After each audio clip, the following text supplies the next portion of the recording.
This is Live from the Table, the official podcast of the world-famous Comedy Cellar, coming at you on Sirius XM 99 Raw Comedy. Also available as a podcast wherever you get your podcasts. Also available on YouTube for a multimedia experience you won't soon forget. Dan Naturman here, Comedy Cellar, comedian. Still hanging on after all these years. I guess I'm grandfathered in. I'm here with Noam Dworman. Don't be so sure, Dan. The owner of the Comedy Cellar, who makes these sorts of decisions.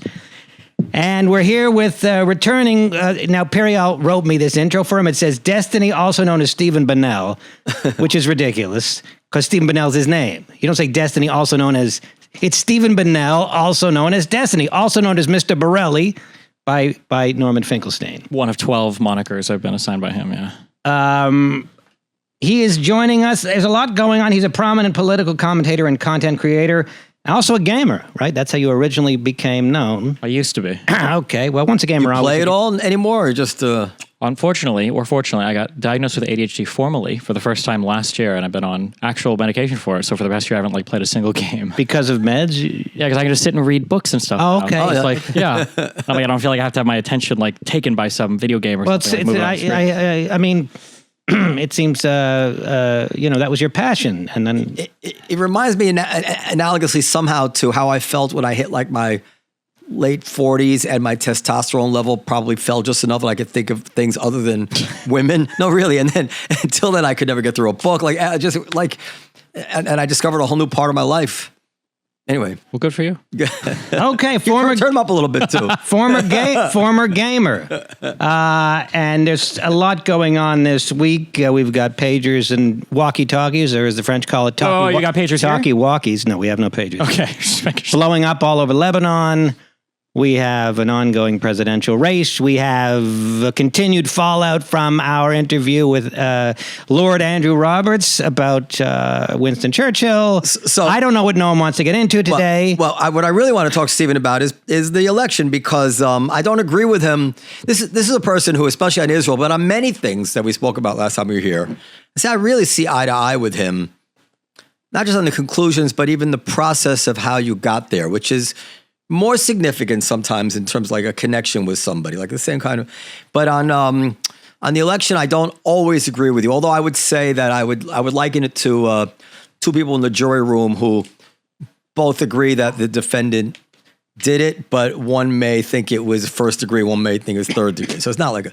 But having said that, since there is this unbelievable Mission Impossible type espionage, blowing up pagers and then blowing up walkie-talkies, we'll like to get your comments on it. You have any hot off the press take on it? I mean, there are so many different interesting things to talk about in regards to it. What do you think? I mean, on the first hand, it's a little awesome, but awesome in the terrifying and respectful sense of the word. When people say God is awesome, the idea that thousands of pagers in a country were rigged to explode.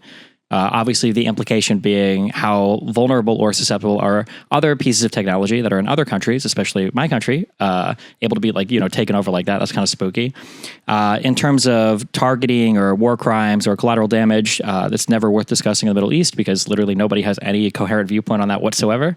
But for honest minds, I think that there's some good questions to ask about, if I give you a pager, which Israel in the past has done attacks like these.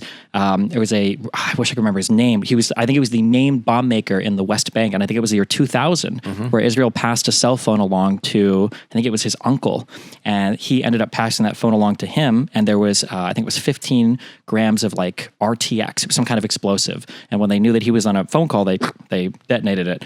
But with all these pagers, you know how much collateral damage is there. Are there going to be innocent people that are hurt? Are there children involved? I haven't looked right now at the casualty figures, but yeah. Well, I heard that one girl was killed, maybe, or killed one child, and but it seems to me that in terms of precision, a precision attack on 2,500 people, you couldn't be more precise than blowing up the terrorists' pagers. If everything is measured these days in terms of terrorist to civilian ratios, and people are saying like 3 civilians to 1 is good. If this is not precise enough, what could be more precise? The only thing is, I think after Munich, they did it. They used snipers, and that was a relative handful of people. Collateral damage. No, but you can't have snipers for 2,000 I know. I'm just saying. fighters. Theoretically, that would be more precise. This is war. This is one thing I did when I was coming up into politics in 2016, from like 2016 to 2018. The reason why I got popular initially is because I was able to just be really mean to people. Because my background was like internet gaming, so I'm a very aggressive, very brutal person. Yeah, you shit talk. I know. Yeah, and then from that point on, I tried to be a little bit more empathetic, a little bit more compassionate, so that I could step inside their frame of reference and say, hey, from your perspective, you should care about this too. One thing that I've come off of recently over the past year, especially after that first failed Trump assassination attempt, is I am trying to much more aggressively identify people that aren't worth talking to, so I can just make fun of them. That conversation line that you just went down, that is a red herring. It is never, ever, ever worth talking about what kind of an attack Israel can do in a country, because the answer is always no. It's like when you have a friend on a couch and you're like, hey, do you want to come out tonight? He's like, oh, I don't have any gas. It's like, I can drive you. Oh, my back is kind of sore. Like, they're not real answers. He just doesn't want to go out, right? There is no answer that makes any attack that Israel does on any surrounding country ever acceptable. You can say special forces, they tried that. They rescued a hostage. 200 people died. Wasn't acceptable. Right. You can say precision bombs. That's not enough. They still call it carpet bombing. Okay. You can, no matter what you do, it's what they really want you to say is just don't ever let them attack, period. That's what they're looking for. And to engage in anything else is to make a mockery of the conversation, because they're never looking for a good faith engagement there. Yeah. I agree with you, but I would say that there are people, there are people I know who I haven't polled, but I'm pretty sure they would say that, no, I could not stomach the number of casualties in Gaza, the bombing, whatever it is. But this is okay with me. I think whoever those people are, hold on to them dearly. Yeah. Because my God, I would bet you a lot of money that I could go through so many people online. I would never find a single person without a opinion. No, most people wouldn't. And God. And this is actually an exquisite way of proving the point that it was never about all these things. No matter what Israel does, there literally is no scenario that they're going to be okay with. And that's helpful to the cause in a way, because it's helpful to a lot of people. Look, I know people like Glenn Lowry, for instance. He's really queasy about what's going on. He vacillates, he's conflicted. And I believe, I haven't spoken to him, that when he sees how, exactly what you're saying, how nothing satisfies that side, I think he's going to say, I should realize who my bedfellows are here. I was a little bit taken in by them. But I can't be sure. I'll find out. But yeah, like if this isn't okay, like Ken Roth is like, oh, there's some rule against booby trapping. But of course, there's also sabotage is also allowed. Ken Roth, nothing would satisfy him, right? And, there's something about Ken Roth. When I interviewed him, I don't know if you saw my interview with him, and he kind of self-destructed on the interview. Nice. There was one. Be careful when you say that. You mean in a metaphorical sense? In a metaphorical way. Okay. There was one thing in his bio that I didn't mention because I thought it was below the belt, but it's lingered with me ever since. He's Jewish, Ken Roth. He was married in a church. And of course, that could be meaningless. Like I could have seen myself getting married in a church if I was in love with a woman and it was more important to her parent. Like, there's a million reasons why that wouldn't be a fair thing. But I do have to say that the guy is so dug in on anything anti-Israel, anything anti-Jewish. When I asked him a question about his Jewish background, his lips tightened up. That I just wonder if we're seeing some sort of psychological thing playing out with this guy. And maybe I shouldn't have said it out loud, but I when I say that it could be totally unfair, I really mean that from the bottom of my heart. I really can't draw conclusions about it, but I do wonder at some point, right along the lines of what you just said, like, what is going on with this guy that he's all upset about this when you never hear him complain about the rockets from Hezbollah. And just so the listeners know, Hezbollah, they're not Palestinians. It's not their land occupied. They're not Sunnis. They're not at war with Israel. They're at war with Israel. They are simply a division of Iran. And whatever the beefs that you think the Palestinians might have vis-a-vis Israel, these are not Hezbollah's beefs, right? Their beef is with the Jews. Anyway, I'm talking too long, but I agree with you. So anything else? Any other takes on this? No, nothing I've said. Yeah, that I haven't said so far. I think. Yeah, it is a super precise attack, which is interesting. It'll be interesting to see how all the numbers play out. Like, what were the number of militants killed versus civilians? I'm not sure when it comes. Oh, actually, I am. I guess I think there were examples in. Was it after 2006? Was that when I want to say it was an AP photographer was caught staging bodies. It was really stupid. It shouldn't have happened, but I think it was in southern Lebanon. I think it was after the 2006 war, but they got caught doing that, and it was like, this is not good. Yeah, but all that to say is that I hope that obviously the numbers aren't rigged or faked or any of that.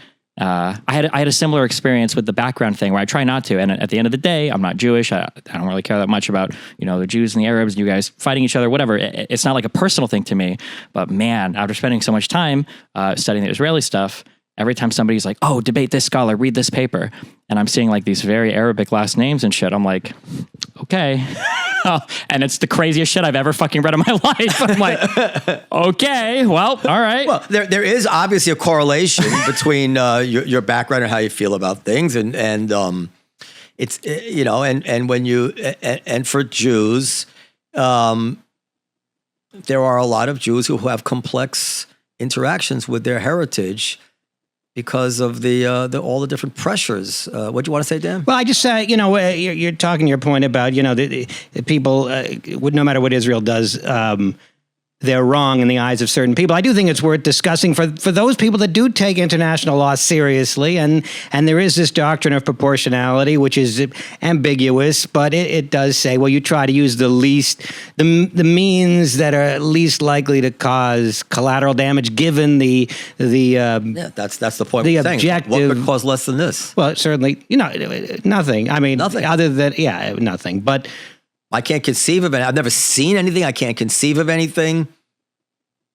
No, I mean, other than snipers, but that would be impractical with 2,500 targets. Yeah, no, you can't. He's not going to have snipers. Right. Well, not because 2,500 targets, but well, they'd have to infiltrate. They have to be in the territory to snipe. It's not even a consideration. Snipers.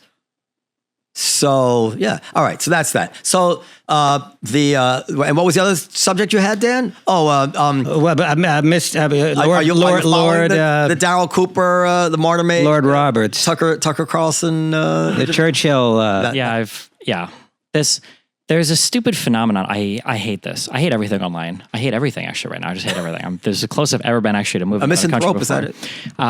It's just this. I don't even want to call it post-fact because that term has been used so much.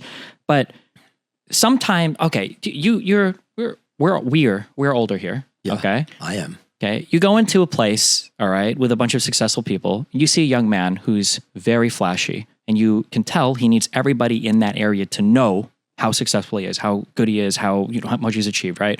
And I think. I don't know, maybe you guys do that at the club, I'm not sure. But from my impression, when I see people like that, it's a huge lack of self-esteem. Self-esteem, okay. Yeah, or self-confidence or self-assuredness. Like everyone has to know how good you're doing. It's really important that everybody knows that. You're going to do everything you can in order to make people understand that.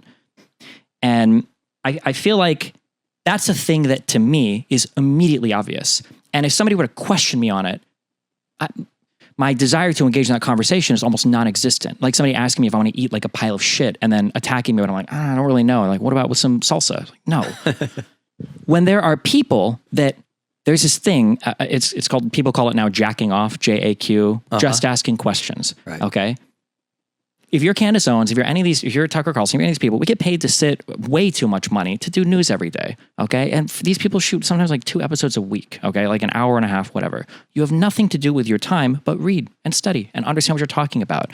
When these people come out and they ask these questions, they're like, isn't it kind of weird that there were wooden doors on the gas chambers? Or did you guys ever hear about the USS Liberty? It's like, Yes. Not only people heard about these things, there have been tons of books written about these things. Yeah. Why are you just asking this question for the first time in your entire fucking life? Number one. And number two, why is it that 5 years from now, you're going to be asking the same fucking question, haven't done absolutely no fucking reading on it? How are you still asking? Like, literally Google it. You can find any piece of information and know more than what you know now. What did you do for show prep? But instead it's a bunch of these, and they always do it in this disgusting, malicious way where, and the thing that I hate is politics is blocking people's minds, because in any other circumstance, you would immediately identify this intuitively as an evil action. That if I were to walk into Thanksgiving and say to my dad or say to my grandpa, like, hey, did you really look at child porn yesterday? And he's like, fuck no. And you're like, okay, I was just checking. It's an absurd thing to say. And people play this game online all the time. Well, I'm just curious about, maybe Hitler wasn't as bad as maybe blah, blah, blah. World War II is the most studied event of any war, maybe of any singular event that's ever occurred in all of human history. Pick up a fucking book. And not one that you find in the fucking restricted section of www.dailystormer, NaziParadise.com. Like, pick up an actual fucking book. You rely on these I made the same criticism of Norm Finkelstein. This guy calls himself a historian. He can't speak Arabic or Jewish or Hebrew. What are you studying at that point? You're just regurgitating other information. They'll have these historians. They don't speak any of the languages, so they haven't done any original research. They haven't gone through any of the archives. They always cite to other debunked or humiliated historians. Who am I thinking of? David Irving, right? Irving. Yeah, these people that have no reputation anywhere. I hate it. I hate it all. Yeah. Do you agree with me that, and I've been saying this for a long time, the rise of the conspiracy theorists is a really, really serious problem in America right now. They have all the most popular podcasts. They hide behind what I hold dear, which is, free speech and free expression. But they're actually undermining support for free speech and free expression, because if the people who love free speech are going to, like, for instance, I was going to write something about this. For instance, the Tucker Carlson interview got like 40 million views, where Darryl Cooper says that Churchill was installed by Zionists for a reason. 40 million views, plus however many online, maybe 100 million. And then I questioned him about it, and then he walked it back. And he says, well, no, actually, that maybe wasn't true. It was just conjecture, blah, blah, blah. So now, and that gets 350,000 views. So you're talking about, 200 to 1, 300 to 1 views. Similarly, we on the other side of the spectrum, you saw that there was this affidavit on Twitter that ABC News, a whistleblower, said that Kamala Harris had the questions, right? And Bill Ackman retweets it, and millions and millions of people. And it's not true. I'm sure it's not true. Not only is it not true, how fucking stupid. Like, she knew ahead of time that we were going to be talking about immigration and the economy? Like, how the fuck could she have possibly known? It's such a cope. Oh, my God. Yeah. So it's like the best defense is a good offense. Always. That's all they do. Yeah. Accusations after accusation. And when the disparity between the offense that gets out there, millions and millions and millions of people hear this stuff and they can't unhear it. And the slight number of people who ever hear that it wasn't true. And that the people who are doing this are the people who are supposedly fighting for free speech. But they're not going to be responsible about it and care about the integrity of the speech that's going out there.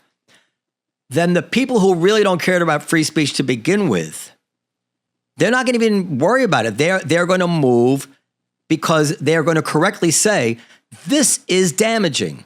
And they're going to be wrong, and the cure is going to be worse than the disease, but we're going to learn the hard way, and maybe in an irrevocable way when the country actually does turn away. So I see a dynamic here where this is just moving in a very, very bad direction, where people are like, well, I don't want to say all the names, but all these huge podcasters that just give an open forum, and they never have. We saw this during COVID. Like, towards the end of COVID, Tucker Carlson I said this last week, would roll out some guy looked like Captain Pike from Star Trek, like some quad, and say the vaccine, and people see this and they don't want to, and people die because of this stuff. And reasonable people say, we need someone to control misinformation. And I'm like, no, you can't do that because you have to have free speech. But they're not wrong about saying this is extremely damaging to the country and it's getting worse and worse. And I feel like I'm repeating myself, but I really feel like the people who value free speech, like FIRE and maybe the ACLU still, and people like me, we need to do more about reining in the people who are actually are spreading this nonsense if we care about our own cause. Otherwise, we're going to lose the cause for free speech. Well, what about Because modern technology is overwhelming the ability for people to get a sense of what's true anymore. But don't you think to a large extent, people that want the truth will seek it out, and people that are happy to accept that Churchill was a villain, that the gas chambers didn't exist, they're already kind of won over, and you know, there are community notes. There are ample opportunity for people to do a little additional research and say, well, that's one point of view, but you know, I'm going to do a little bit of research to just verify this. I think a lot of people are already won over to that cause, but the people that want more information, there are ways to get it. Yeah, wait. I haven't answered that, but you say. Answer, go ahead. No, you go first. These topics get me so angry. How do you guys feel about guns? Guns? Yeah. I'm agnostic. I don't like guns. Okay. Fucking But New Yorker. Okay. but I what's that? Fucking New Yorker. Okay. Yeah, but I respect that there is a culture of wholesome people who have them as an everyday part of their lives, and they don't bother me. I don't like to see a gun on the street in New York City. Yeah. Okay. I used to do the driving comparison where I would say driving is a privilege, okay? And you have to be careful how you drive or else nobody else is going to want to be on the road with you. But then people will very quickly point out, well, driving isn't a constitutionally guaranteed right, okay? So we're ignoring the whole philosophy. We just want to go right to the fact that it's constitutional. Okay. We have a Second Amendment right in this country to own firearms. No one ever interprets that to mean that you can wield a firearm however you want. There are 4 important rules when dealing with firearms. You treat every firearm like it's loaded. Don't put your finger on the trigger until you're ready to shoot. Don't point it at something that you don't want to destroy. The 4th one people don't say all the time, but be aware of what's beyond your target. So don't target practice inside your house into drywall because you might kill a neighbor, right? If you ever go to a range and you see somebody improperly handling a firearm, you will never hear a drill guy on the range. You'll never hear a range master say something like, it's okay, we've got more guns out here, so we're safe. He takes the guy and he throws him the fuck out of the range. You're not allowed here anymore. If you can't play right with your firearm, then you get the fuck out because nobody wants to be around you because it's going to be a horrible environment. And we know that when it comes to firearms, and any responsible firearm owner knows that when it comes to firearms. For some reason, we have this very naive thought about speech, that freedom of speech is good and that if we just have more of it, the truth will always rise to the top. And it rests on this fundamental assumption that humans are truth-seeking creatures, but we're not. We just find things that make us feel good. And generally that works out in most cases because our senses deliver us things. If a piece of food tastes rotten, we don't eat it. If it tastes good, then it's good. But what about an environment where there's a bunch of food that tastes good and now we're not restricted to hunting anymore, like sugar? Well, now we're all fat, right? That's an example of our senses kind of betraying us. And the idea that we can look at the internet, and now we all know this, right? Growing up I remember even as a kid, right? Teachers would say things like, you're not going to have a calculator in your pocket all the time. Well, I've actually got a supercomputer in my pocket, so fuck you. And I remember growing up thinking man, we don't have to run to either the library or the bookshelf to grab an encyclopedia to look up answers. Everybody in the future is going to know everything because we got all this information at our fingertips. And instead, you have 80% of the Republican Party thinks the last election was rigged. Or you've got people that think that vaccines are going to cause your head to explode, like that Candace retweet that I just saw today. People have to come to grips with the idea that we are not truth-seeking machines. We seek things that make us feel good. And to want to find things that are true, it requires you to move your mind in a way that you're seeking that because it's not a natural process. And people, they dress so much bullshit up in these aesthetics of truth, right? I've noticed this, I don't know if you guys have, but anytime you go online, any channel with anything resembling the word truth in it is always the most far-right bullshit propaganda channel in the world. Project Veritas or, The Truth Show or whatever the fuck. All of these things, rationality, all of them with these words in it are always the biggest pieces of propaganda. Truth social. Truth social, true, yeah. Yeah, it's always the worst stuff. And people need to realize that that's not normal and because people are just so good Although at Project Veritas has had a few... I don't think they have. None? I think every single major investigation that they've done, from Acorn to the abortion people to almost all of them, I think every single major one, when it was independently verified, was turned out to be bullshit. Okay. We can do another episode on that, but... I'll take your word for it. I didn't think that, but go ahead, finish your thought. Let me actually... Yeah. There was an obvious to me difference between the gun and the speech example is that we don't know what truth is. Many things that actually were censored by big tech turned out to be true. There was a lot of true things about COVID that were difficult to get out. And this is the problem. We don't want to... You can set up an arbiter of how guns should be handled, and it's clearly correct. It's a safe way to do it. We can't set up an arbiter of truth. We do have to depend on the system to turn out truth in this clash of ideas and marketplace of ideas. But I think the issue is that people think that system is just a naturally occurring process, and it's not, especially when there's a bunch of bad faith actors that are trying to hijack that and use it against you. And especially in the age of the internet. Mm-hmm. And this is this is kind of what I'm getting at. These podcasts that are wildly popular in the way that the supermarket tabloids like the Weekly World News and the National Enquirer were always super popular. That's what they are in a sense, but we don't know the difference anymore because they're being sold at the same counter with the New York Times, and people don't, Yeah. They're doing real damage. And in the end, if they don't start policing themselves, like I don't mind if Joe Rogan has on Dr. Malone, who I think is a total quack doctor. But then the next day, he should have on the guy who takes Dr. Malone to task. Like if you're going to be that powerful, then really make sure to have your own little clash of ideas. Make sure to try to let the thing, the truth come to light, because in the end, as I said, the people who have no respect for free speech, they're not going to worry about it. They're just going to use what you're doing as an excuse to get rid of free speech, and they will win. They will win, and they have no respect for it themselves. That's right. And that's right. And so I mean, I don't know what the answer here is. But part of the reason they're that powerful in the first place is because they're giving people what they want, which is this one-sided view. So in the age in the 70s and the 80s, in the age of the gatekeepers, I'm sure there was a lot of stuff that was true, which never came to light. And I'm sure there's a lot of stuff that wasn't true that we thought, in the three networks or whatever. But on the whole, those gatekeepers were, I think, basically responsible people. And they would, and certain things just didn't go, certain untruths, certain wild theories about vaccine. They really had no way to take over the country. They were kind of underground, and now they crowd out everything. And a lot of things fell into place. Roger Ailes dying at Fox News, I think, was a terrible event for the conservative movement, because he was a responsible guy, actually. Even Jim Cramer, in his book about him, said that Roger Ailes was, concerned about the truth, concerned about debate. Now Fox News is like Looney Tunes, right? They'll put anything on there. At least the last time I checked, I don't even watch it anymore. Absolutely unhinged. It's unhinged. I have to, I'm going to push back on one thing, because my whole audience is screaming if I don't. The one thing that I don't like when people say that people got some things wrong during COVID, it is true. But the issue is that when people view at least mainstream media as getting things wrong, they have never, ever made a mistake. They never make mistakes. It's always part of some broader. Oh, I agree with you 1,000%. Yeah.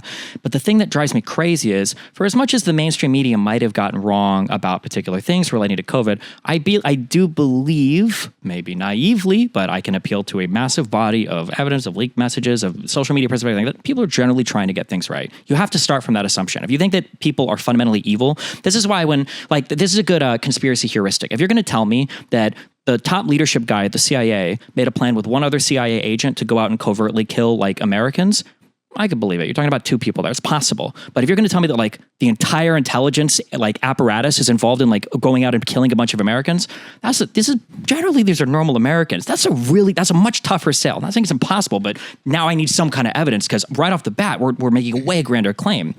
But the issue is not even so much that people get upset about the. I don't know if you're right. I think you're right in general. This has been an outlier time in history. Trump has such a gravitational force on everything. Like what Trump would say in the debate, we're going to have a vaccine by January. Yeah. The major news organizations were fact checking him as lying.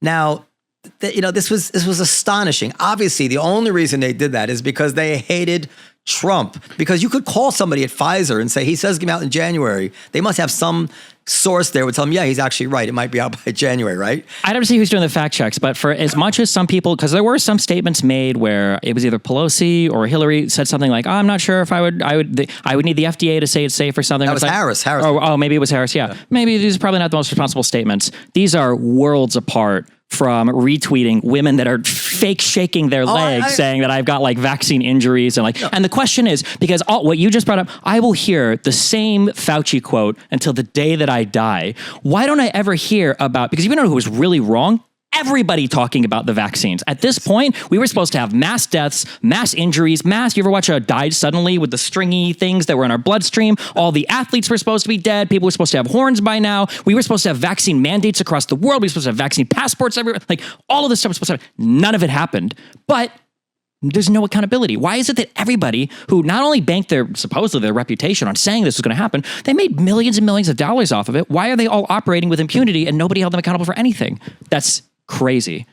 I don't know what the answer is, Dan. I mean, look, I mean... Because people aren't looking for truth. That's why they hold Fauci accountable, but they don't hold Tim Pool accountable. Or that's why they hold Harris accountable, but they don't care what Trump says. It's just funny when Trump says it, right? When they were making jokes about J.D. Vance fucking a couch, which everybody knew was bullshit. I did that in college. They got legitimately upset about that. But when Donald Trump is saying, I saw on TV that the Haitians were eating the dogs, that's like the most hilarious thing in the world. But it's like, this is like not good because they actually believe this shit. Actually, everybody is upset about that. And even within a lot of even conservatives, I see this has been a bridge too far for them. That's good. This was the one. The only positive thing are those funny videos on TikTok where they play Trump saying they're eating the dogs, it's like a video of a dog making like faces like, those like, I don't know how they get the dogs to make those faces, but one dog dropped a ball out of his mouth when Trump said they're eating the dogs. That's pretty funny. Lab leak was something which you couldn't. I mean, and getting away from COVID, the ultimate example, and it's really true, was the Hunter Biden laptop, which this is a pet peeve of yours. I mean, it really was suppressed, even on 60 Minutes. I mean, talk about Biden during the debate. They asked him about it, and he looked in the camera and said, "It's a hoax. It's a Russian hoax." Now he knew it was real. Obviously, he knew it was real, and anybody who actually Fox on that issue, they had the evidence receipt from like 18 months earlier. From Giuliani, maybe. I think no, not from Giuliani. Prior, the FBI had the laptop. Did they have the actual physical thing? They just have copies of the drive. I thought it was images of the drive. Images of the drive, but it was a year and a half before Giuliani ever came forward with it. Bill Barr, actually, to his credit, knew during the election that the laptop was legit. And he kept quiet about it the whole time, which is amazing for the guy that was so maligned. We would have to go through each of these stories because I have read this a lot. Here's my issue with the laptop story, okay? Is that, again, it's what we were saying before, that it was deliberate and horrible rather than people that were trying their best. So one, you automatically can't talk about anything related to the R word, Russia. You can't say it because conservatives' minds completely shut down. Mine does.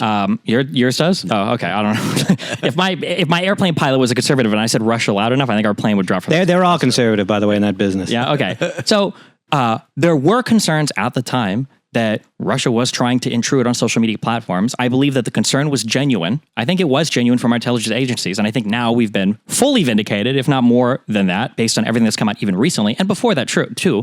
But one was there was a genuine concern from the intelligence agencies. Two, there was never any direct or overt pressure. Now, some people who actually have read the Twitter files will say, well, fine, but it was subtle pressure. Go ahead. I mean to. Three is, if you actually read the Twitter files, none of their considerations when they're talking about that story, none of them were like, well, we have to do this because the FBI it seemed like people that were genuinely trying to figure out, like, okay, well, what the fuck? And then four, the last point is, that story was, you have to be honest, okay? And conservatives won't be, but everybody else will be, okay? You have to be honest, that was a crazy fucking story that sounded like misinformation when it came out, that a blind laptop repair shop got a hold of Hunter Biden's laptop and turned it over to Giuliani. Not to say there was, but yeah. Yes, it's a crazy sounding story. However, we knew it was true at the time. First of all, the evidence number receipt number was known.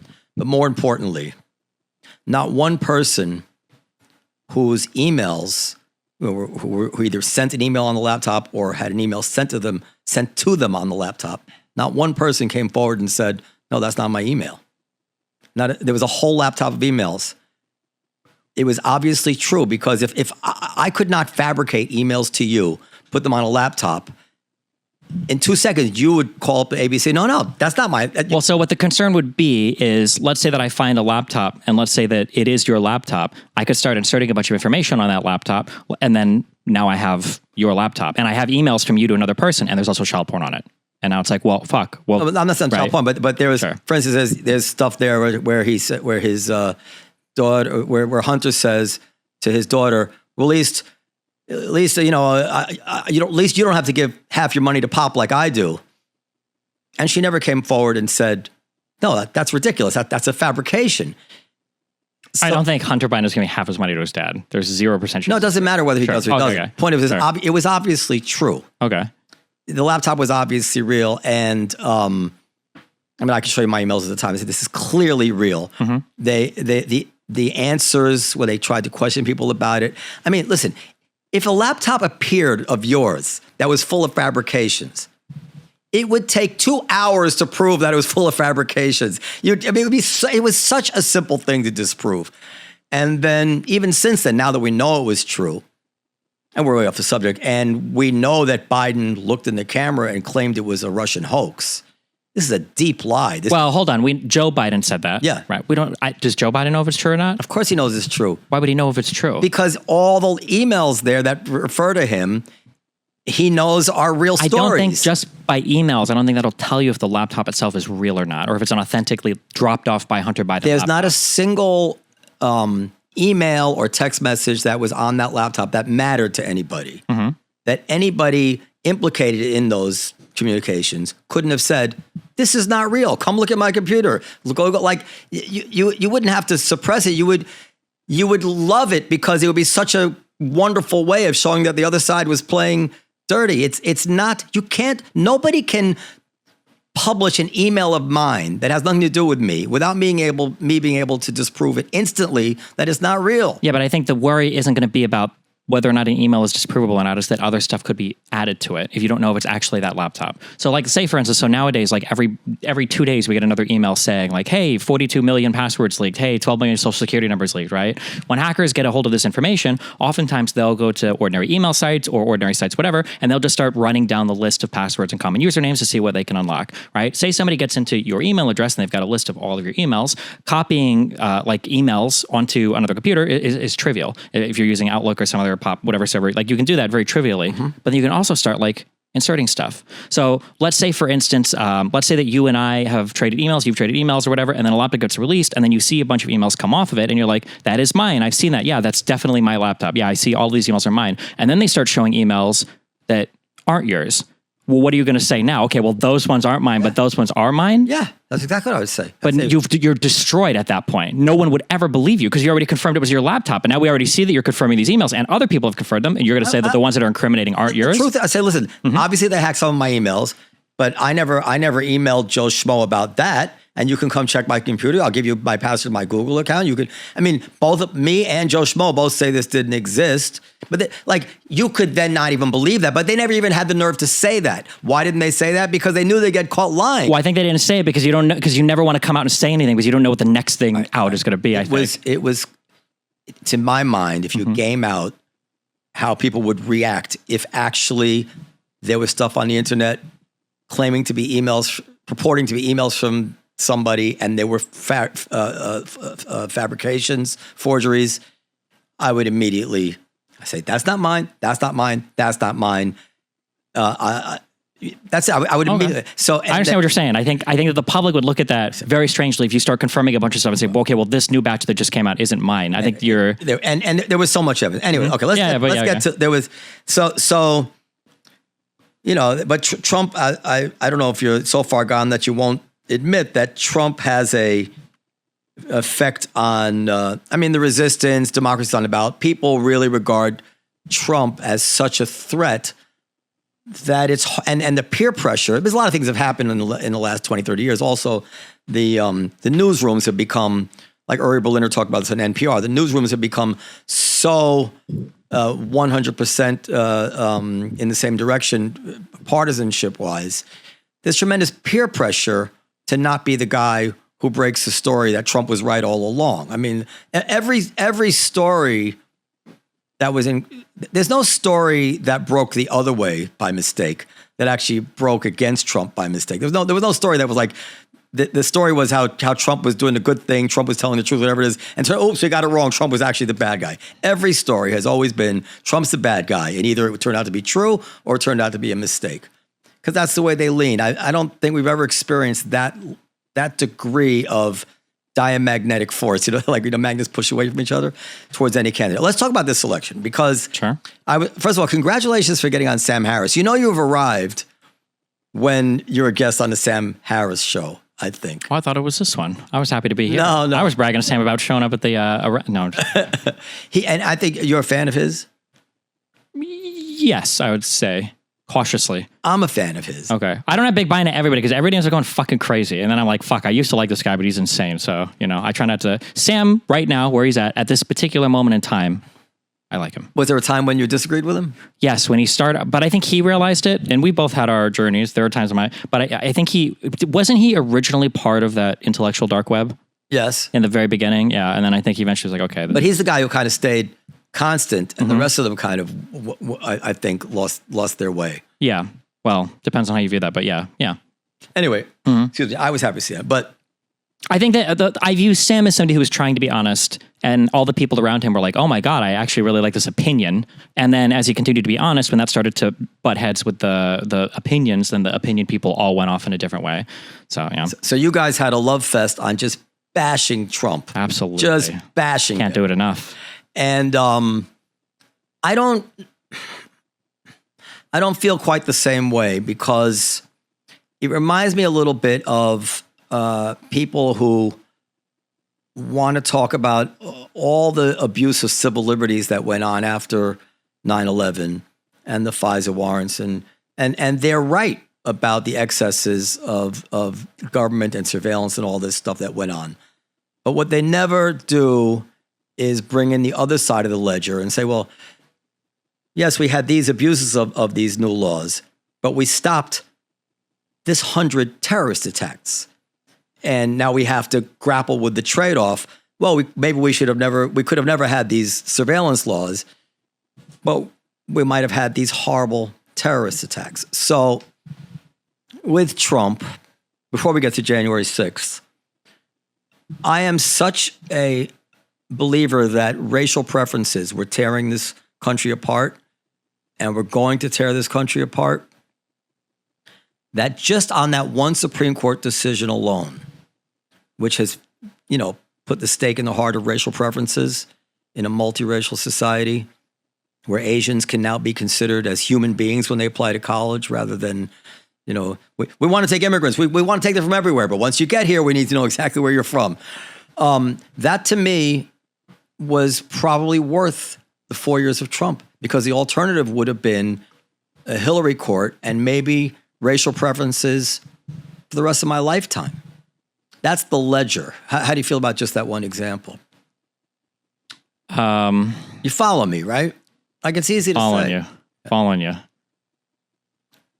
I think that the issue is there are some issues that are so easy to be at the front of our attention span, and they're visceral, they're easy to understand, they're right there.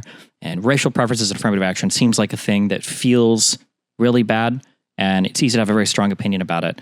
But I think that when those things are floating in the atmosphere for people to talk about, they're stealing oxygen from things that are lurking beneath that, in my opinion, are so much more consequential, but they're just not very sexy to talk about, and they're not very entertaining. And I don't know. I'm kind of like, I think I lean slightly against affirmative action. I don't have super strong feelings about it. In some places, it seems like it can work depending on the policy. In other places, it seems like it definitely doesn't work. I think reasonable minds can disagree on that. But I think the thing that bothers me when we talk about, go ahead, yeah. But understand where this was going. Affirmative action back when I was a kid, and supposedly it was like you give an extra nod to somebody who had a bad circumstance. And by the way, you could do much of the same thing just by actually looking at the condition of a person's life. Yeah. But when you have Asian immigration on track to be 15, 20, 30% of the country at some point, and you're saying that these people have to get wildly higher scores to be treated as Americans, and seeing this all through. When you say treated as Americans, let's be very clear what we're talking about. You're saying that it's like your American right to have some guaranteed equal access to an application to a top university in the country. Without regard to your race. Yeah. just to be clear, we're talking about like a sliver of like the most privileged. Like, it's not like these people being blocked from all school, or even blocked from all good schools, or even blocked from all Ivy League schools. Just like, because I think the court case was against Harvard, right?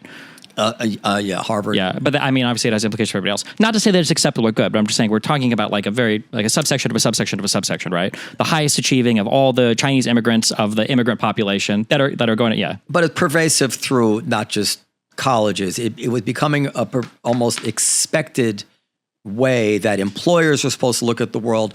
We're beginning more and more to look at the world as the country used to be when I was a kid. 85 to 90% white, and the rest were, black people, at a smidgen of other things. Mm-hmm. And that had its problems, obviously, especially for black people. Now the country is verging into like 20% this, 30% that, 50% white. And at the same time, it's becoming that we were being taught more and more that race was the most important thing, our ethnicity is the most important thing. You shouldn't cook that food. You shouldn't wear that. And this was just feeding into it that the law now, equity, during COVID, restaurants that were owned by white people were treated differently than restaurants that were owned by black people. Vaccine, Paxlovid in New York. If you were black, you could get the medicine. If you were white, you couldn't get the medicine without regard to your sickness. That was considered to be the righteous way that every new thing shall be implemented. I happen to think that was horrible for America, horrible, and it was getting worse and worse. And I just think it was crucial that it would be ended, and Trump ended that. Well, he didn't end this notion of diversity in the workplace being. There's still diversity officers of corporations. Yeah, well, it sets the stage for that too. But you're right. It gets complicated because there's certain more latitude in private organizations than public, but there's also a lot of overlap because people take money, and then there's interpretations of the civil rights laws. It's all complex. I can't even keep track of it all the time. But in general, he steered the ship. It's going in the other direction now, and. Like I just said, I just think that's the ledger. So now but then January 6th happened. And you've called January 6th an insurrection, correct? Yeah, running in parallel with a coup attempt, yeah. Okay. Now, not that this matters, it's just semantics. But it is always interesting that there are laws against insurrection. Kind of, yeah, kind of. There are. It's a crime, right? It is, but it doesn't define insurrection and a crime. I don't think anybody's ever been charged with the federal statute before, but yeah, it is. And they didn't charge him or anybody with insurrection. So what does insurrection mean when you use the word? I did debate on this a few months ago, but I think the way that it was defined when the 14th Amendment was framed, there were 4 parts to an insurrection. I think one is it was more than one person. 2, you had to be willing to act with violence or intimidation. And then 3 it was to oppose lawful functions of or the carrying out of some governmental operations. There's a 4th one, but it was minor. But those were the 3 big ones. I think those might have been the 3 that the Colorado Supreme Court appealed to for their definition. So you think Trump's...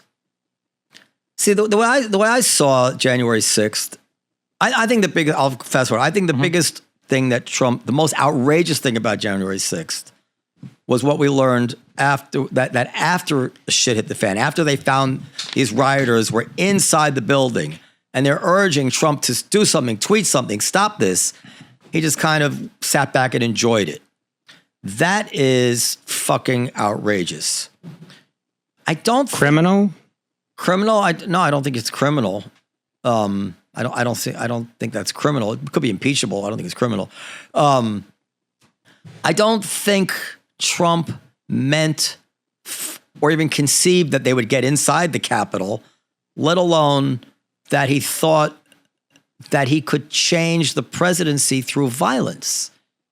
I don't think that. So I went back and I actually never heard Trump's whole speech on January 6th. It's really bad. So I went back this morning and I cut it up. But it started with Giuliani. Oh, yeah. No, it started earlier than that. I know what you're talking about. Fortunately. Well, he started with Eastman, right? Well, Giuliani and Eastman were the two that went on right before him. Yeah. But it was a whole, I think there were 5 or 6 other speakers before. But yeah, there's a lot. Those speeches are especially because if you hear it, you would think that what the speech is Trump comes up and he says, all right, guys, we're going to celebrate and do whatever in protest. And I know you guys are going to be peaceful. Let's go. Well, I cut it up. I actually went through the speech and I found every part where he says the word fight. Oh, yeah. I'm going to play it for you and you can tell me. But before we do that, in Giuliani's speech, as the clip here, hold on. He says, over the next 10 days, let me go further back by the way, you cannot, this is very interesting. You cannot find the entire Giuliani speech or the entire Trump speech on YouTube. You can. It's harder to find, but you can. I tried a long time. I found it elsewhere. Anyway, so Giuliani says, so it's perfectly reasonable and fair to get 10 days. And they want 10 days. The Democrats and our allies have not allowed us to see one machine or one paper ballot. Now, if they ran such a clean election, why wouldn't they make all the machines available? They ran such a clean election, they'd have you come in and look at the paper ballots. Who hides evidence? Over the next 10 days, who hides evidence? Criminals hide evidence, not honest people. Over the next 10 days, we get to see the machines that are crooked, the ballots that are fraudulent. If we're wrong, we will be made fools of. But if we're right, a lot of them will go to jail. So let's have trial by combat. I'm willing to stake my reputation. The president is willing to stake his reputation on the fact that we're going to find criminality there. So the plain meaning of that to me is not trial by combat violence, like David French said. It was, I want 10 days. We're going to say our facts. You say your facts. We'll have trial by combat and see whose reputation is still standing at the end. So the first tell about all this, and you said something very smart somewhere. You said, if the truth is good enough, why do you have to exaggerate? And this is a thing, we've heard so many people talk about Giuliani's trial by combat. I'm like, this has nothing to do with violence. This is clearly not the words about. So that was what it started. So then you can play that, and then we'll go through the trophy. I might ask you to stop. And I really didn't leave anything out of this. Go ahead. Here, press play. The ballots turn it that up. are fraudulent, and if we're wrong, we will be made fools of. But if we're right, a lot of them will go to jail. So let's have trial by combat. All right, so it's going to go past. I'm willing to stake my reputation. The president is willing to stake his reputation on the fact that we're going to find criminality there. And Rudy, you did a great job. Let's just follow this. He's got guts. You know what? He's got guts. Now, you can stop it anytime you want, Steve. The Republican Party. He's got guts. I will actually real quick. Yeah. I don't know which parts you've clipped of this. Can I run you through a short story for what's happening up to this point? Yeah, and parts I clipped, I did a transcript of it, and anything surrounding the word fight, because that's everybody focused on the word fight, I put in here. Okay. 100% of the time they use fight. Go ahead. Okay. Stop me if you. What is our heart out for this? No, we've got time. Okay. Stop me if you want me to shut the fuck up. Is Il Molino coming? Il Molino. Yeah, I thought we have a special guest tonight. Okay. January 6th was always supposed to be violent. It was the absolute goal the entire time. There was no other alternative. Okay. That's my thesis. We'll start with that. Okay. Trump and his campaign knew that there was a good chance that they were going to lose the election. There is video footage prior to the election of Roger Stone and Steve Bannon saying that, and if I had the video, I'd pull them up either on my phone, but of them saying, listen, on, the night of, we don't know what's going to happen with the mail-in ballots and what Trump's going to do. Shit's going to get crazy. This is Steve Bannon talking. He's just going to call the election. He's going to call it. He's just going to say that he's going to win. And that's true. I know about this. Go ahead. Yes, that's exactly what happened. Now, Republicans, because they like to memory hole everything, they like to pretend that, nobody knew everybody knew it was going to happen beforehand. Every single person knew. Bernie Sanders, I think, was on Kimmel Live, maybe the day or two before, saying, we don't know what's going to happen. Your Pennsylvania might change overnight. We don't know. If the mail-in ballots come in, we might see some states flip. Every single person knew that this was going to happen. And that's why they knew what was going to happen. That the election could change dramatically overnight as the mail-in ballots are being counted. Yes. Everybody knew that was going to happen, yes. Okay? Now, that was going to happen. That it could. They knew that the mail-in ballots were going to be heavily in favor of the Democrats because Trump constantly said that they were going to be rigged. Let me add to that. Yep. The election was so close in those swing states, like a swing of 40,000 votes would have gone the other way. No one could have known it was going to happen, but people knew there was a good chance People knew that the mail-in ballots were going to be more democratically fair. They knew that it would move in that direction, correct. but they didn't know if it would get over the top. True. Yes. But they knew there was a real chance, more than what people were saying. Absolutely. Okay. So leading up to the election night, notice also for the year before, for as much as Republicans, namely Donald Trump, complain about mail-in ballots, and now I looked for this for a few days. I cannot find a single example of Donald Trump speaking about how to make mail-in ballots more secure. It was always that we need to ban them. Yes. And he was even confronted with, hey, don't you vote by mail-in ballot? And he said, well, I'm allowed to do that. He might have won if he had just told the people to go vote. Yes, Yeah. actually. Or, no, that is true. Yeah. So leading up to the election, they constantly said voter fraud was going to happen. They constantly said it was going to be rigged if he didn't win. They constantly said mail-in ballots weren't to be trusted. And on election night, two huge things happen. One, Fox News, in a way, Trump perceives it as being a backstab. Fox News calls the election for Arizona. Do you remember that the night of? I don't know if you said it was. Yes. Fox News. Yeah, he hated Trump was furious for that because it hurt what he planned to do next, which is what he tried to do anyways. He walked up on stage and he called himself the winner of the election that night. And on the second big moment that night, Pence went up afterwards and Pence said, listen, I'm sure we're going to win, and we'll be glad to announce a victory after every vote has been counted. So Pence tried to walk that statement back a bit for Trump. Okay. Mm-hmm. From November 3rd, it becomes clear in the days after that they've lost the election, basically. I think by the 7th, it basically gets called. At that point, all hell breaks loose in the Trump camp, and there are 2 dates now that are coming up that they're going to try to control. One is December 14th, which is when the electors vote, and then the next is January 6th, which is when the electors are certified. Now, can I pause you there? Yep, pause. I agree with... Okay. I think I agree with everything. That's good. I just want to make the case for something. I knew this at the time. Mm-hmm. This is an article from the New York Times, October 6th, 2012, before Trump thing. Mm-hmm. And look at the headline: error and fraud at issue as absentee voting rises. Mm-hmm. So prior to the Trump situation, it was considered a perfectly reasonable argument. In fact, the New York Times had an article about saying that more and more of these absentee ballots and mail-in ballots increase the risk. What's the date on that? October 6, 2012. Okay.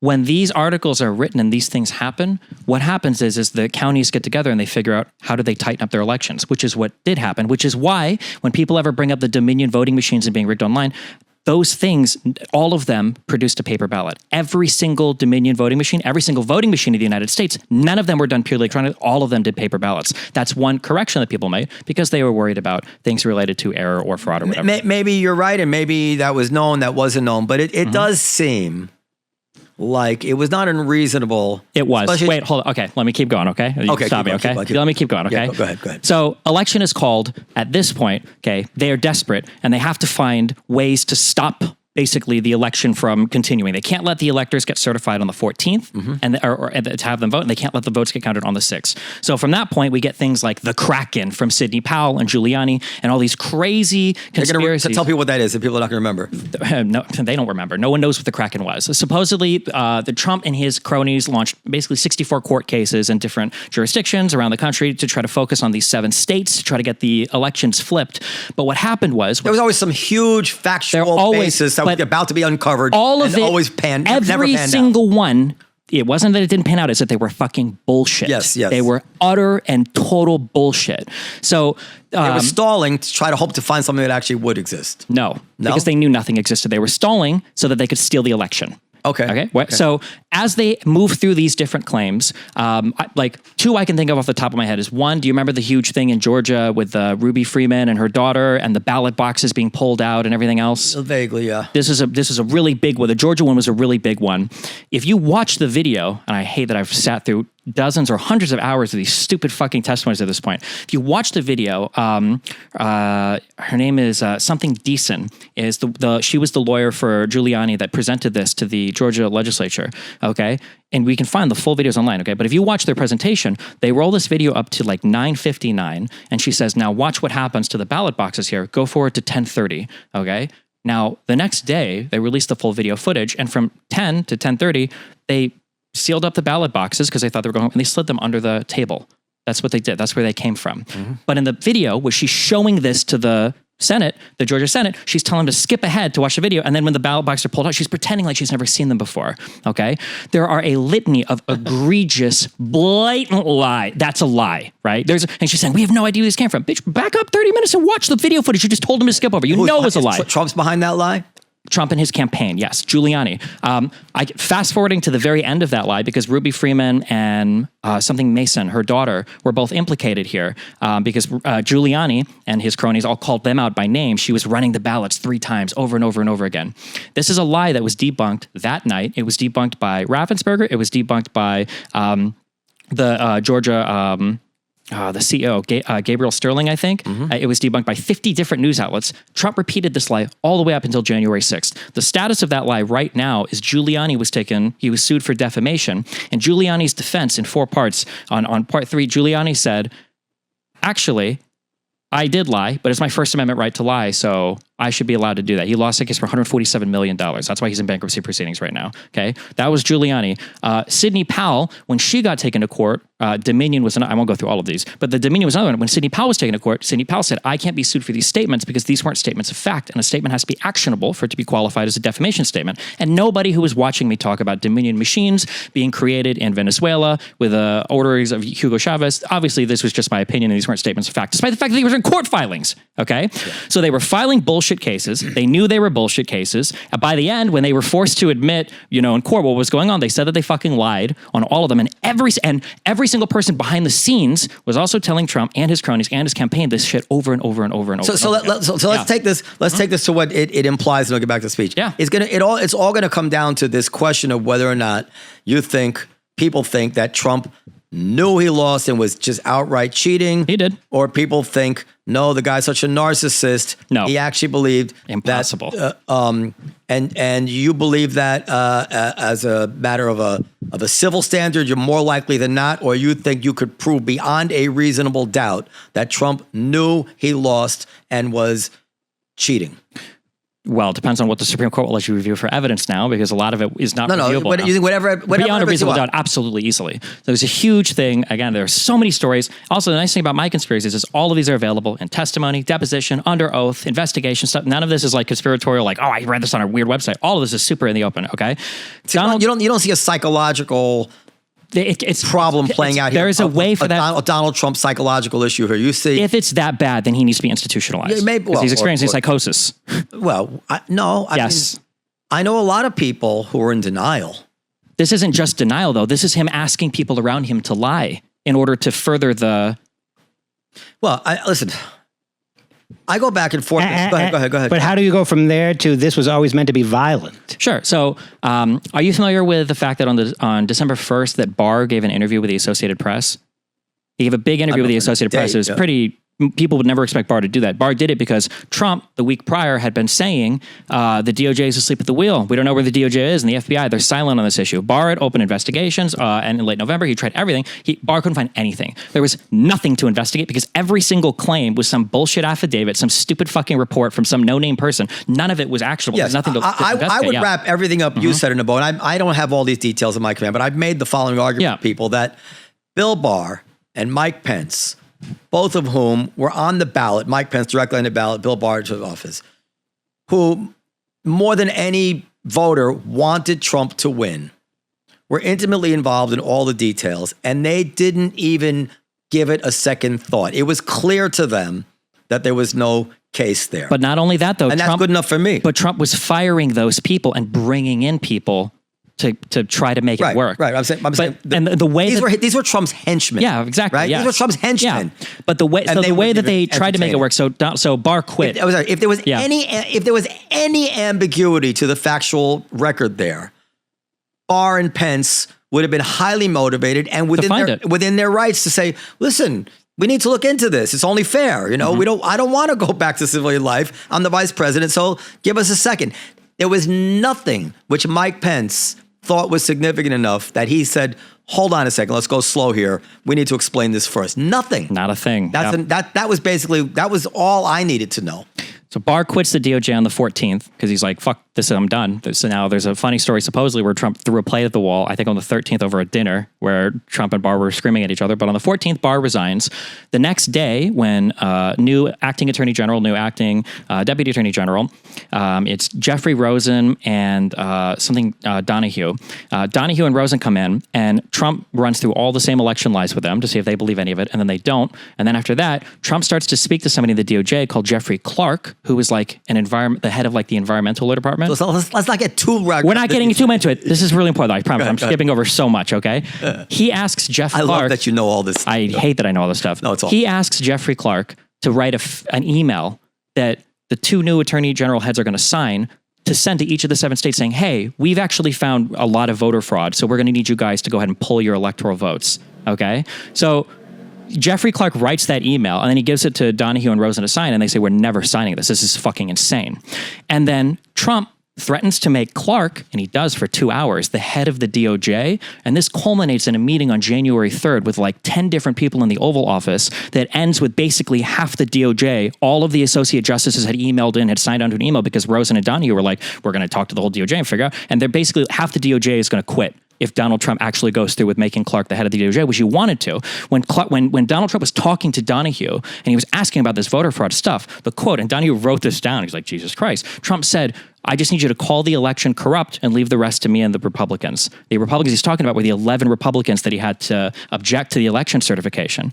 And on the back of all of this, okay, just one more quick thing, the reason why they thought this election rejection could work is because in all 7 states, Donald Trump, through Kenneth Chesbrough, who's a lawyer from Georgia, and I think it's Jason Miller, I think is his campaign guy, something Miller, he got them to go and get 79 people, okay, across all the states to falsely say, we're the electors and we're going to fill out a slip and we're going to send in our electoral votes. And that's when following all this down? when Donald Trump tells Pence to do the right thing, he's telling Pence to count the fake electoral votes that Trump had his cronies send in, okay?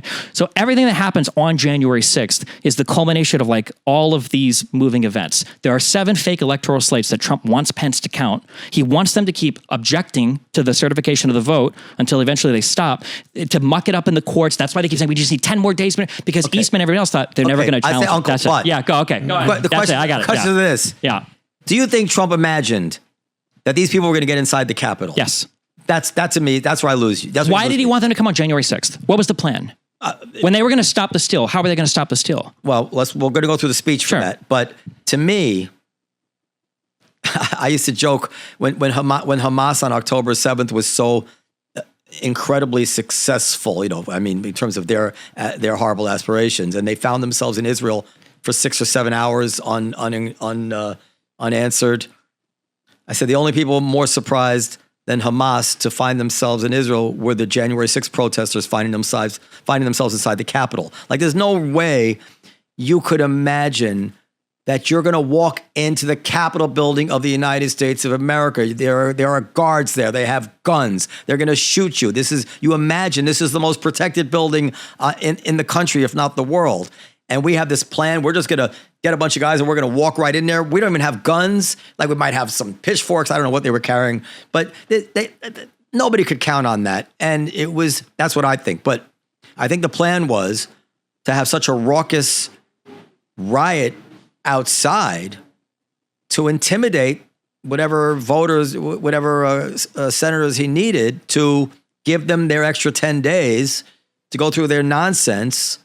I don't even know what their final That's end fair. game. What you're saying could be, but thus, remember my definition, insurrection can happen with intimidation. That counts. That's a form of violence. And then the end of the story is that they had to know it was going to go to the Supreme Court. The Supreme Court was not going to sign off on it. They had to know that, but they thought the Supreme Court wouldn't hear it because it would be a major political question. That's crazy. The Supreme Court, of course, is going to hear it. But, Trump gets satisfaction from this in a visceral way, even if he hasn't thought it through, or even if he knew it wasn't going to work out for him in the end. He would have, if somebody said, listen, Donald, at the end, the Supreme Court is still going to throw you out of here, he would still do everything he did. That's not. But why do you think you're so sure that the Supreme Court have heard it and that the Supreme Court have ruled on it? You have no idea. I'm 100% sure. You absolutely don't know that. I would stake my life on it that there's no way the Supreme Court of the United States is going to let some bad faith use of some 200-year-old law undermine the country's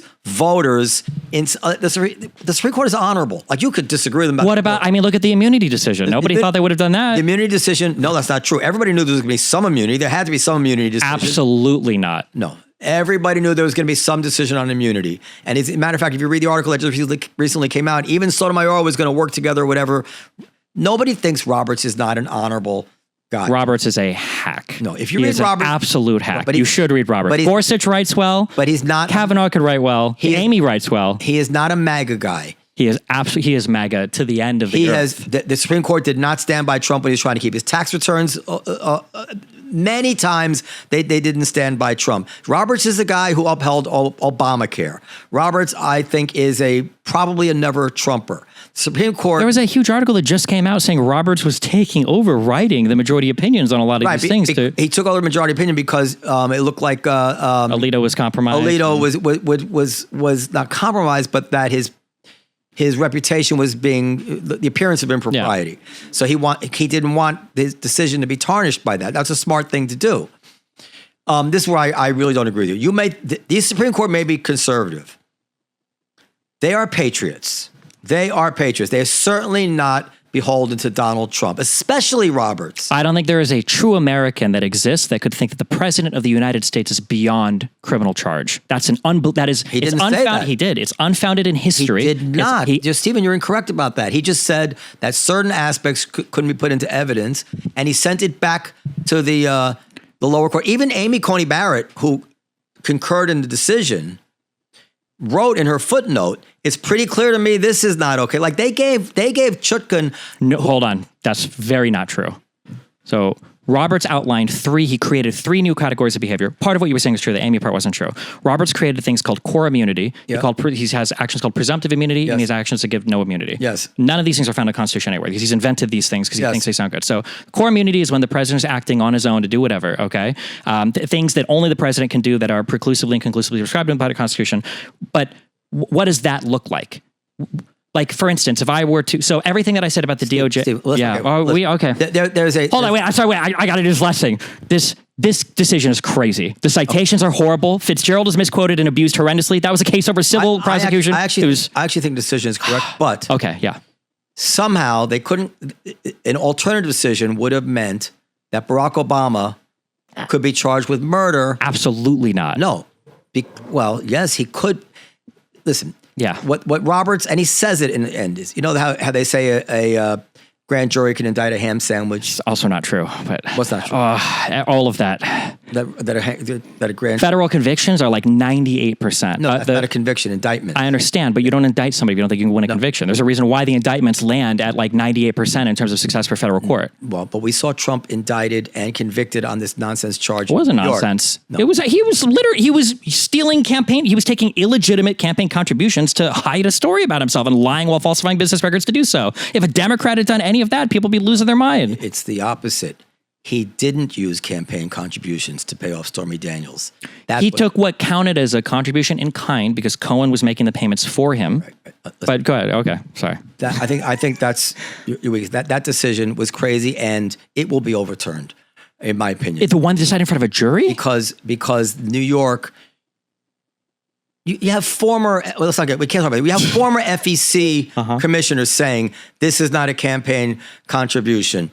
You have a test which says it has to be, you would have used the money irrespective. So Trump has paid off mistresses many times before. The whole theory of the case was that Trump was supposed to take campaign donations and use that money to pay off Stormy Daniels. And we know goddamn well, if he took campaign donations and paid off his mistress, they would be charging him with a crime for using campaign donations to pay off a personal expense. The law could get him either way.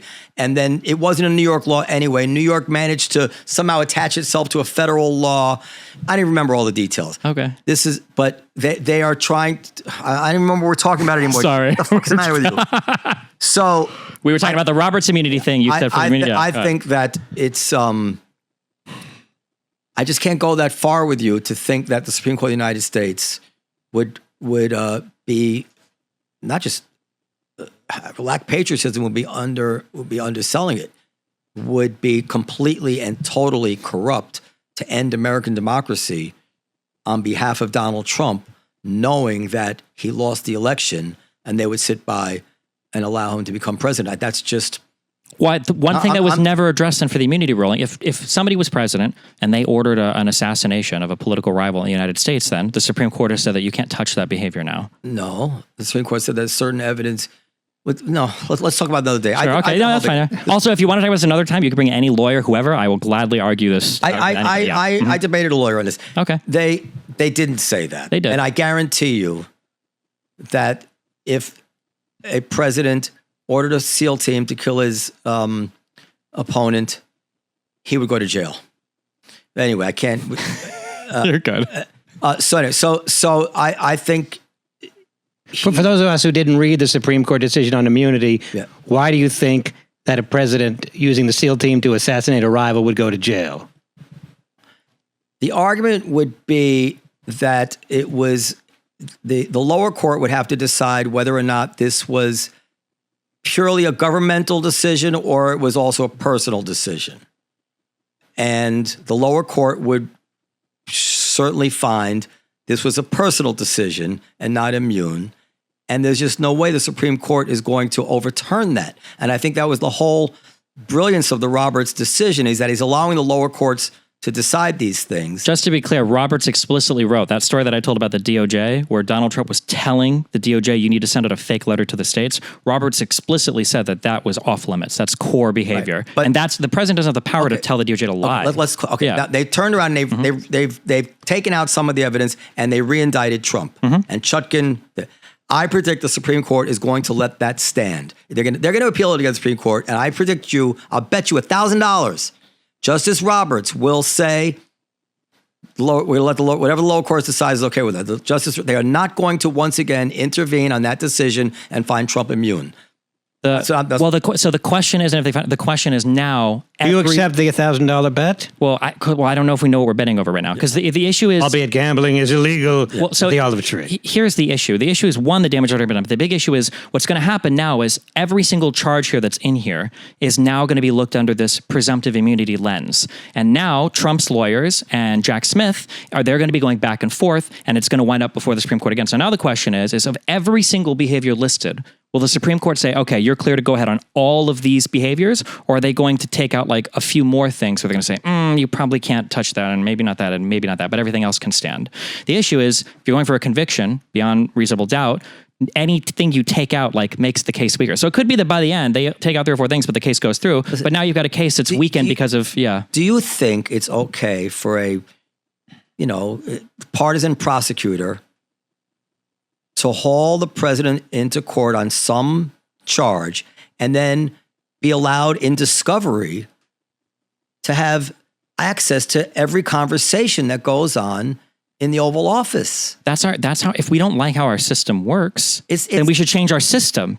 When you say that, and I think this is a brilliant retort that was either brought up by Ketanji Brown or it might have been Sotomayor, but they said, all you're saying here is the U.S.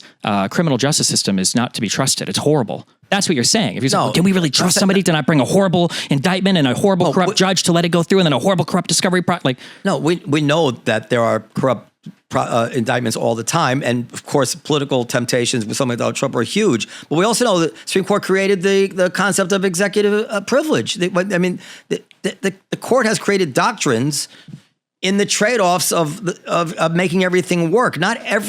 We have all this love for the Constitution, and it is a remarkable document.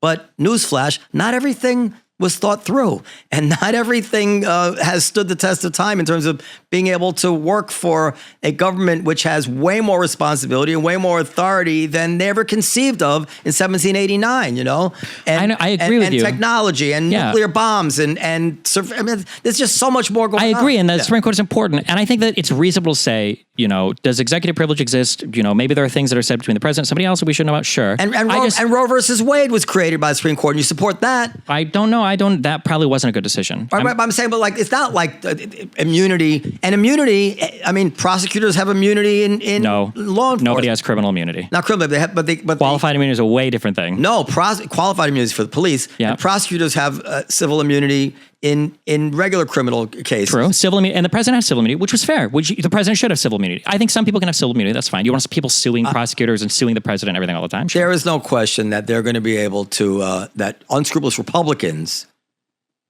I mean, could you say when Joe Biden tried to legalize all the cancel all student loan debt, that somehow there was some crime there? They can find some kind of crime. They can find some kind of crime on presidents. If that here's the thing that defeats that argument completely. If it is the case that these prosecutors are so corrupt, then they're just going to invent a crime anyway, right? Like, why do we have this core immunities protection? They'll just say, oh, well, Trump did this anyway, and they'll just make something up, right? If we really believe that it's as easy as it is to indict a ham sandwich or whatever, why wouldn't they just make something up then? Because if they know that the president has significant procedural defenses available to him on the order of, you don't get many lawsuits against lawyers or against clients where attorney-client privilege would have to be broken, because people know you can't break attorney-client privilege. So that deters a lot of bullshit cases, or they're thrown out with summary judgment. Anything can happen. These are roadblocks. We're way off. I think Trump thrives on the entire January 6th I was robbed moment, regardless of whether he actually thought he could stay in office. I don't even know if I've seen other people like this, if they've actually even thought through what they think is going to happen, because they're so caught up in the ecstasy of this moment, the crowds, the championing, the playing the victim. So anyway, play the speech. Okay. Play the speech. So this speech was, sold as, and I didn't see it at the time as this call to violence. So you tell me, Dan, when you go ahead. And I didn't leave anything out. Go ahead. He fights, and there's so many weak Republicans, and we have great ones. Jim Jordan and some of these guys, they're out there fighting. The House guys are fighting. But it's incredible. Did you see the other day where Joe Biden said, I want to get rid of the America First policy? What's that all about? Get rid of... Unbelievable what we have to go through. What we have to go through. And you have to get your people to fight. And if they don't fight, we have to primary the hell out of the ones that don't fight. So stop there. There he's using fight not as a violence. He's saying you fight them, or you have to oppose them in an election. So good. Now, but the edits are not as clear as I want them to be. Go ahead. We're gonna let you know who they are. I could already tell you, frankly. No third world country. When he says, just to be clear what he's saying here, what he's saying is there are Republicans right now that need to refuse to certify the election. Yes. And if they don't refuse to certify the election, we're going to primary them in 2022. Yes. That's what he's talking about right now. Yes. Okay, all right. To do what we caught them doing. And you'll hear about that in just a few minutes. Republicans are constantly fighting like a boxer with his hands tied behind his back. It's like a boxer, and we're going to have to fight much harder. And Mike Pence is going to have to come through for us. And if he doesn't, that will be a sad day for our country, because you're sworn to uphold our Constitution. What a liar. The American people do not believe the corrupt fake news anymore. They have ruined their reputation. But it used to be that they'd argue with me. I'd fight. So I'd fight, they'd fight, I'd fight, they'd fight. Pop. You'd believe me, you'd believe them. Somebody comes out, with your help over the last 4 years, we built the greatest political movement in the history of our country, and nobody even challenges that. But our fight against the big donors, big media, big tech, and others is just getting started. But I said, something's wrong here. Something's really wrong. Can't have happened. And we fight. We fight like hell. And if you don't fight like hell, you're not going to have a country anymore. Our exciting adventures and boldest endeavors have not yet begun. And after this, we're going to walk down, and I'll be there with you. We're going to walk down, and we're going to cheer on. Now stop there for a second. Our brave senators. Now the question to me was that when he said we're going to walk down, I'll be there with you. Was he lying? He never intended to walk down there with them? He wanted to walk down, but the Secret Service wouldn't let him. Right. So many people there had weapons. Right. So if he wanted to walk down, he didn't want to be involved in a violent riot himself. No, because he's a pussy. But he would have cheered it on. Right. But that means he didn't expect a violent riot. If he intended and wanted to walk down with them, But he also, at the same time, expected them to rush the Capitol. Yeah, but they were going to be violent for him. They were his soldiers. Right, but that's what when the Secret Service said, "Sir, we can't take you down. This is an I think they called it an off-schedule trip." He said, "No, they're here for me. It's okay." Right. No, that was about a photo op. He said this twice. He said this in regards to the people there, and he said it when he talked about bringing 10,000 National Guard troops. He's like, the Guard troops are to protect my people. That's why he said. If you look at the Cassidy Hutchinson, she's one person that's given testimony. She works inside the White House. Yeah, she was the one who talked about magnetometers. Let them through. She said in that testimony that he wanted them through because he wanted the photo op of a lot of people. That's what I'll show it to you right after. You can Google it. I can look at it now. But what I'm saying is that this is where it doesn't hold together for me, because if he was intending to go down there with them, it becomes very hard for me to believe he expected a dangerous, violent situation. He wants to go down there and steal the election. What do they do? Yes, what does stop the steal mean? Violent riot. So they're just going to try to steal the election with no violence, with a bunch of people that he knows have weapons, that he's called here for a historic, once-in-a-lifetime march, the most important thing you might ever do. You have to fight like hell or you're not going to have a country anymore. He thought that they were all just going to go and chill there and just... No, I think he thought they would have a raucous demonstration, but not rush inside the Capitol and talk about... try to hang Mike Pence. And this guy who thinks that the election was apparently stolen from him through all these machines thinks that the legislators inside in the Capitol Hall would just change their vote because of the protesters outside. No, he wanted violence. The easiest way to tell is, what did he do after they broke in? They're not going to change their vote because of the violence either. They stopped the certification. So you think he wanted to stop the certification? Yes, absolutely. So why would he want to walk down there with them? Like that's what could be worse for him than to actually go down there and put his imprimatur on. Nothing is bad violence. until you lose. Okay, so continue the thing. And congressmen and women, because you'll never take back our country with weakness. You have to show strength and you have to be strong. I know that everyone here will soon be marching over to the Capitol building to peacefully and patriotically make your voices heard. Today we will see whether Republicans stand strong for integrity. Despite all that's happened, the best is yet to come. Okay, that's it, right? So, is that it? Oh, go continue. Well, there's some more. Go continue. We're going to walk down Pennsylvania Avenue. I love Pennsylvania Avenue. And we're going to the Capitol, but we're going to try and give our Republicans, the weak ones, because the strong ones don't need any of our help. We're going to try and give them the kind of pride and boldness that they need to take back our country. So let's walk down Pennsylvania Avenue. I want to thank you all. God bless you, and God bless America. Thank you all for being here. This is incredible. Thank you very much. So that doesn't sound to me. Let's go. You can stop it. That doesn't sound to me like a call to actual violence. It just doesn't. He spent the last month creating 7 fake elector slates that are at the Capitol, hoping to be picked, trying to pressure Mike Pence to unilaterally flip the election, telling all of his constituents to come to Washington for the most historic march ever. And then when he's there, he repeats all the same claims of voter fraud that have been debunked in front of him over and over again. He's telling people they need to encourage weak Republicans, that they have to fight like hell, that they're going to lose their country, that the country's been stolen from them. He knows that people are here with weapons. He knows that everybody's here with... What weapons do they have, actually? I don't even know the details. The Secret Service spotted at least, I think, like 1 rifle and 1 knife. The thing was is... Oh, that's not a lot of weapons. No, hold on. The thing was, and this is what he was complaining about when you mentioned the photo op, I want to say 30... I think it was like less than like 10% of the audience came through those magnetometers or whatever, and the vast majority of them stayed outside. And the Secret Service was trying to figure out, well, why are they out there? And then when they started looking, they see like 1 dude in a tree with a rifle. I think they had confiscated like 500 knives that had come through the magnetometers. And they saw 1 other person with a knife. Like, okay, well, these people are probably out here because they probably have weapons. Now they can't go and search people because it's you need probable cause for that. But that was the theory. That's one of the reasons why the Secret Service didn't let him go to the Capitol. So, but let's roll with that. Well, maybe he just didn't know. I mean, this is so easily then viewed as, well, what happens when he goes in his office once they break in? He spends 3 hours with Giuliani making phone calls to lawmakers to try to get them to refuse to certify the election.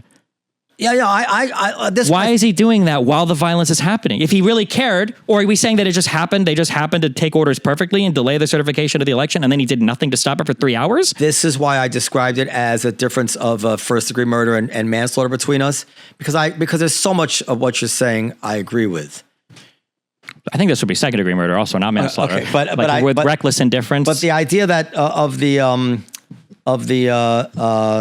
that the speech was an incitement of violence. I mean, I'm just being honest. It never struck me that way. He uses the word fight in nonviolent ways over and over. Giuliani clearly wasn't talking about violence when he said trial by combat. And it wasn't in his. It was not in his interest. It's the worst thing that ever happened to him that it got violent. No, it wasn't. It worked up until it didn't.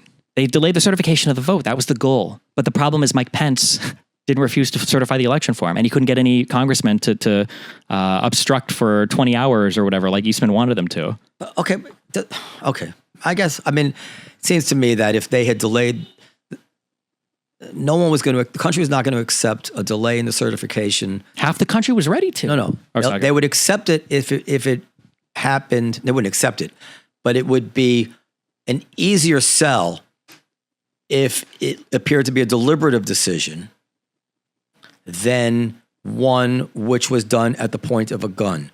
Once the country sees that the vote was not a vote, but was a capitulation to violence, no one can defend that vote. Yeah, but that's the great thing about dehumanizing your opponent. But all the arguments, all the legal theories, none of that even can be brought to bear anymore, because that's not why they voted that way. You held a gun to their head. Nobody but people think that that's already happening on their side. And you think the Supreme Court would actually uphold a decision by the Senate that was made on TV with people figuratively holding guns to the senators' heads, and that's crazy to me. What Eastman was saying was he didn't think the Supreme Court would touch it because of the political decisions and major questions doctrine. That it was too big of a decision, way too political, so the Supreme Court wouldn't touch it. I think that's ridiculous, what Eastman said. That's fine if you think it was ridiculous, but that was their plan going in. What I'm saying is that it's ridiculous even the way you're describing it.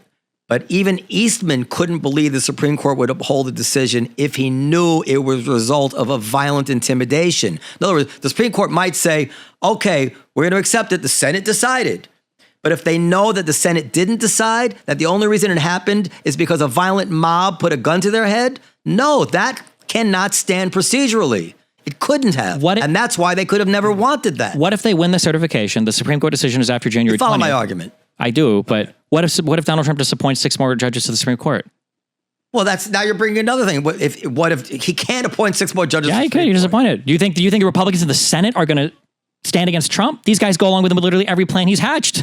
Okay, well, I don't think. First of all, they have to change the statute. I don't even know if you have to change the law. I think it's just no. You have to change the law because there's a law which says how many members are on the Supreme Court, and then. That's why Biden can't pack the court. He wants to. He proposed Biden doesn't want to pack the court. He explicitly said he wouldn't do that. No, but okay, whatever. That's the Democrats wanted. But since then, he said he's taking a look at it. The point was that there was going to be a law had to be passed to allow for more. Right now, it's not a random number of Supreme Court justices. There's a law which says how many justices there are on the Supreme Court. They have to change that. This is where we diverge. Yeah. I think there is a limit. If your worldview is correct, you had to be way, way, way more shocked than I was that Bill Barr and Mike Pence and basically every other Republican administration didn't stand by Trump.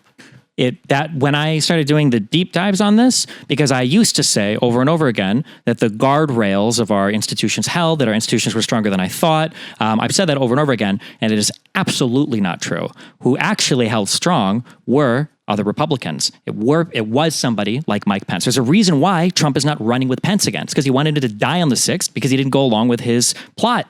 That was the whole reason why there's photos of Pence in the underground bunker looking at his phone, okay, because he's been evacuated, all right? The Secret Service is telling him, sir, you need to get in the car, we have to leave. And Pence is saying, I'm not going to allow the world or the rioters outside to watch the vice president of the United States flee the Capitol. And while he's looking at his phone, Donald Trump is tweeting out, Pence has failed us. But I think you're agreeing with me. I'm saying that you think every Senate they're ready to pack the court, the Supreme Court, everybody's going to roll over for Trump. And I'm like, well, these people are far removed from it. The people closest to him, the people who were considered the people covering for him. Bureaucrats. As much as people hate to say it, it was the bureaucracy. It was the people with the institutional knowledge and wisdom. Right. It was the lawyers in the White House. It was the Attorney General Barr. That's why he resigned on the 14th. That's why he gave that interview with the AP on the 1st. Vice president. It was the vice president who stood against him, and it lost everything for it. Because remember, everybody that stands against Trump, he's saying it here. They'll lose everything for it. He'll primary you. He'll destroy your career. He'll bully you. It's a whole other thing, but if you ever read through the Dominion Fox News lawsuit, Fox News is saying over and over again, we know it's a lie, we're posting it anyway. Stephen? They say it over and over. It's all open. You're too far gone on this. There is more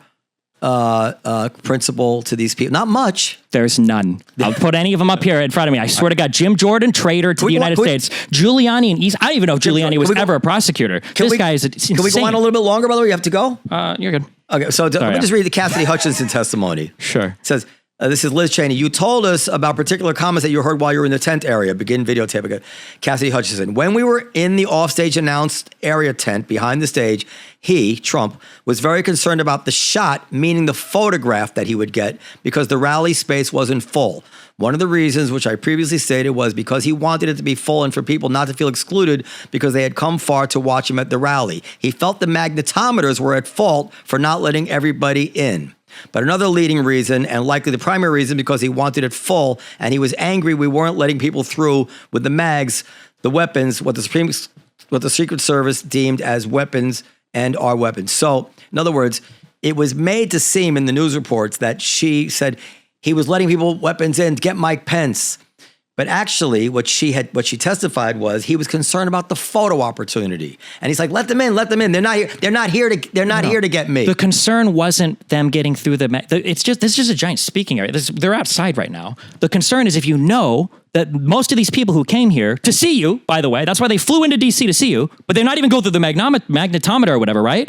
Well, that's probably because they have fucking weapons. Why the fuck are you sending that crowd of people that you've now riled up and told them they're on the verge of losing their country? Why did you send them on a Stop the Steal rally a mile away to the Capitol building? All right, I can't agree with you. Do you? Yeah. But do you think what he did was sufficiently irresponsible and dangerous that it should disqualify him from getting your vote? Yeah, well, this is the problem. We should have gotten to this earlier, but we'll wrap it up here. So I think that what everybody has to agree is that he tried to cheat to stay in power, for sure. And not that we haven't had that. And Robert Caro has said that John F. Kennedy likely cheated to win the presidency and also to win in the Senate. I think. But we don't know for sure. Nobody puts it past him. And that should be, and it's not just the cheating, but as I said before, sitting there and watching what went on, people were in danger, people beseeching him to do something and taking pleasure in it. This is all beyond despicable. So that should disqualify him, right? It should. But the question in my mind is, and Barr, who said he would never support Trump again, has said he's going to vote for the Republican ticket because he thinks the Democratic policies are more dangerous. I worry that Kamala Harris' weakness on the world stage, especially with Israel, but also with Iran. As we see today, there's going to be a big war with Hezbollah now, probably, and this is not just for Israel, because I actually believe that Israel is kind of a little Dutch boy in an entire cascading effect of bad actors in the world who will smell that the United States is no longer a force to be reckoned with.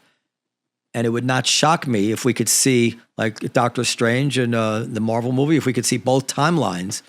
It would not shock me at all that allowing this cheater to be president for 4 more years was a less bad outcome than having her as president for 4 years. I know that's just what worries me. There's so much about her. All right, domestic policy. I disagree with her strongly on domestic policy, but I can stomach 4 years of a bad domestic president, especially if the House and if the Congress is divided in some way and nothing really happens. This equity stuff makes me sick. But there's only so much damage the president can do domestically. But it's a whole other conversation. But Donald Trump's foreign policy was abysmal in every sense of the word. But that's a whole other rabbit hole to go down. Yeah, but it should disqualify him. But it's funny. Victor Davis Hanson was writing about this. Who I always used to chalk him off because he was a regular guest on Tucker, and he was always pro MAGA beyond what I could accept. But then I heard him on with Michael Moynihan the other day, and he was so brilliant on the Churchill stuff and also on calling out the conspiracy theories that are growing on the right and even rebuking Tucker.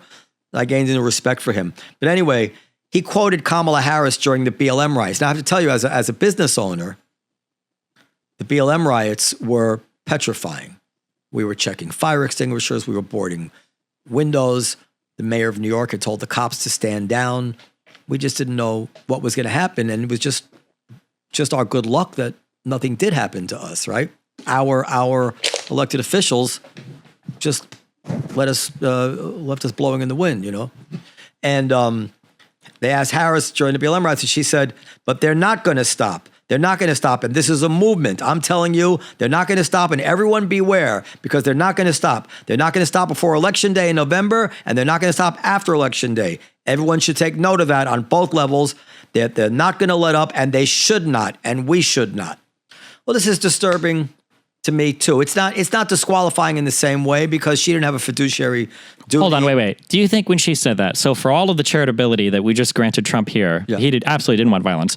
When she said they're not going to stop, is she talking about protesting against police violence, or is she talking about rioting and destroying cities and blowing up buildings and stuff? You know what? To be honest with you, I don't have the entire context there because I'm taking it from an article. Mm-hmm. The article implies that it was during the violent riots. But I'm not going to go on record that. We'll have to check. Totally. Because I will say one difference is that when Biden is running for president, Biden has to say the violence is not acceptable, and he did. They had to say that you can't have the rioting has to stop. Biden and Democratic lawmakers were saying that. Donald Trump and his kind still say that January 6th was done by Antifa. There's a huge difference in response. The Republican Party, you cannot tell me a time the Republican Party led by Donald Trump has tried to calm down their own ever. It has never happened. They can do no wrong. They acknowledge no wrong. And it's unhinged. The BLM riots were really bad too. Absolutely, they fucking were, for sure. But at least, could you imagine the BLM riots if it was with, if you had a Democrat president that was as willing to goad on his fan base as much as Trump is, though? Jesus. No, I agree. Listen, my beef with Trump was always that he was unhinged. This is my beef in 2015. I said, how can you have this guy as president? He's unhinged. By the way, if he gets elected again, do you have any question that he'll leave office after 2028? Donald Trump it's unpredictable. Donald Trump could come in and try to destroy the legislature and the Supreme Court and be a dictator on day one, like he says, or Donald Trump could come in and say, I won the election. See, you did it again. He didn't say he'd be a dictator on day one. He made a joke to Hannity. You've seen the clip. Donald Trump has truth socialed multiple times that he would suspend the Constitution to look for voter fraud. So Donald Trump clearly has no respect for rule of law. Again, we can get into all of it if we want. Independent state legislature theory was how they were going to do the electoral theory. The unitary executive theory was how they were going to do the DOJ stuff. You're bobbing and weaving. I'm just saying Donald Trump has no respect. He doesn't know any of the parts of government. If you were to put Donald Trump on stage and say, explain to me what a tariff is, Trump couldn't do it. If you were to say, talk to me about the three branches of government, he wouldn't be able to tell you what they do. So when you ask what he would do when he's president, he could do nothing or he could do everything. No one knows. But he didn't say he'd be a dictator on day one. Anyway, I think, see, this is where I lose you. Okay. There's no question in my mind. First of all, Andrew Sullivan made a very good point. Mm-hmm. Nobody was more anti-Trump than Andrew Sullivan. He says, I have to admit that during COVID, when he had more power than basically any president has ever had, he really made no moves to be authoritarian. What is Andrew Sullivan's job?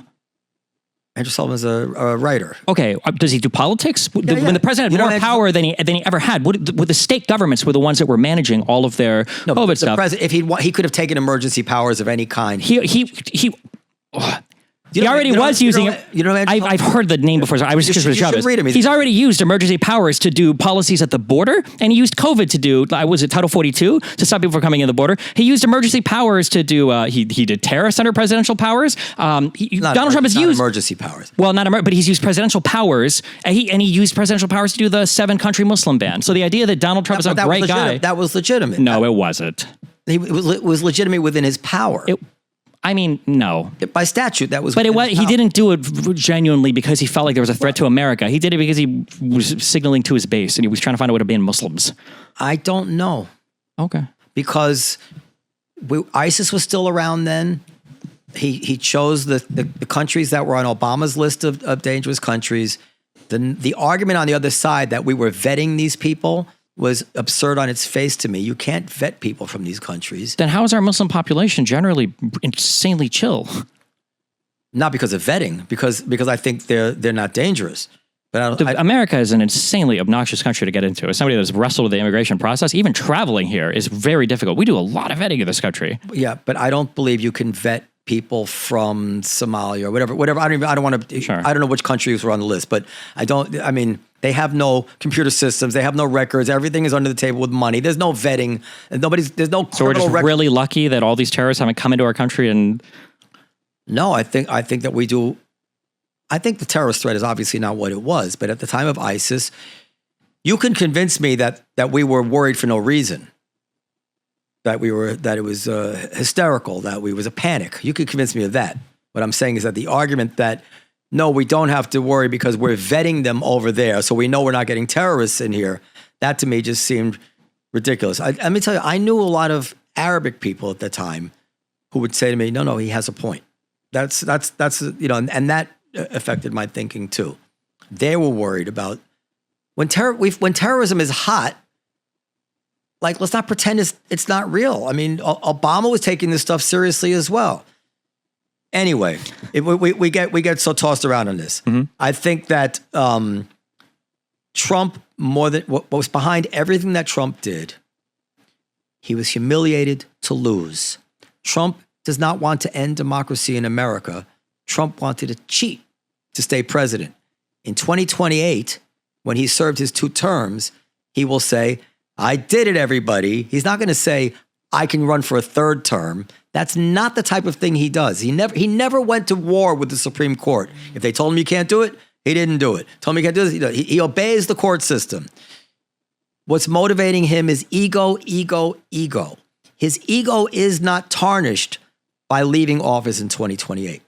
He's victorious when he leaves the office in 2028. And that is, I think, my read on him is that, and that's why it leads me to different conclusions than you. Well, I guess here's a question then. If you think ego is what's leading him, let's say that he has a chance to win this upcoming election in, a month and a half or whatever. Let's say he has a chance to win, and it's only by way of China or Russia contacting him and saying, hey, listen, there's a thing we can do. We need you to come with us on this, and we'll guarantee that you get into office. Do you think he'd go with it, or do you think he'd say, no, I would never betray my country like that?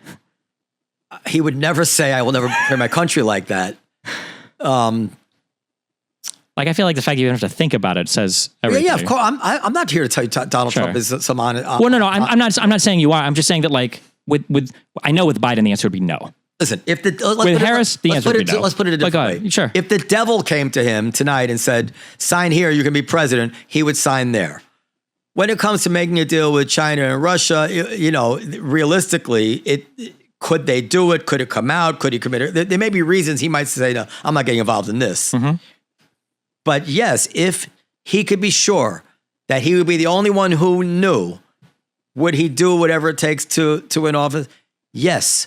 Is he the only one? The only president that fits that description? I don't know, but absolutely, I have no illusions about what Trump is capable of. I'm just trying to say what's driving him.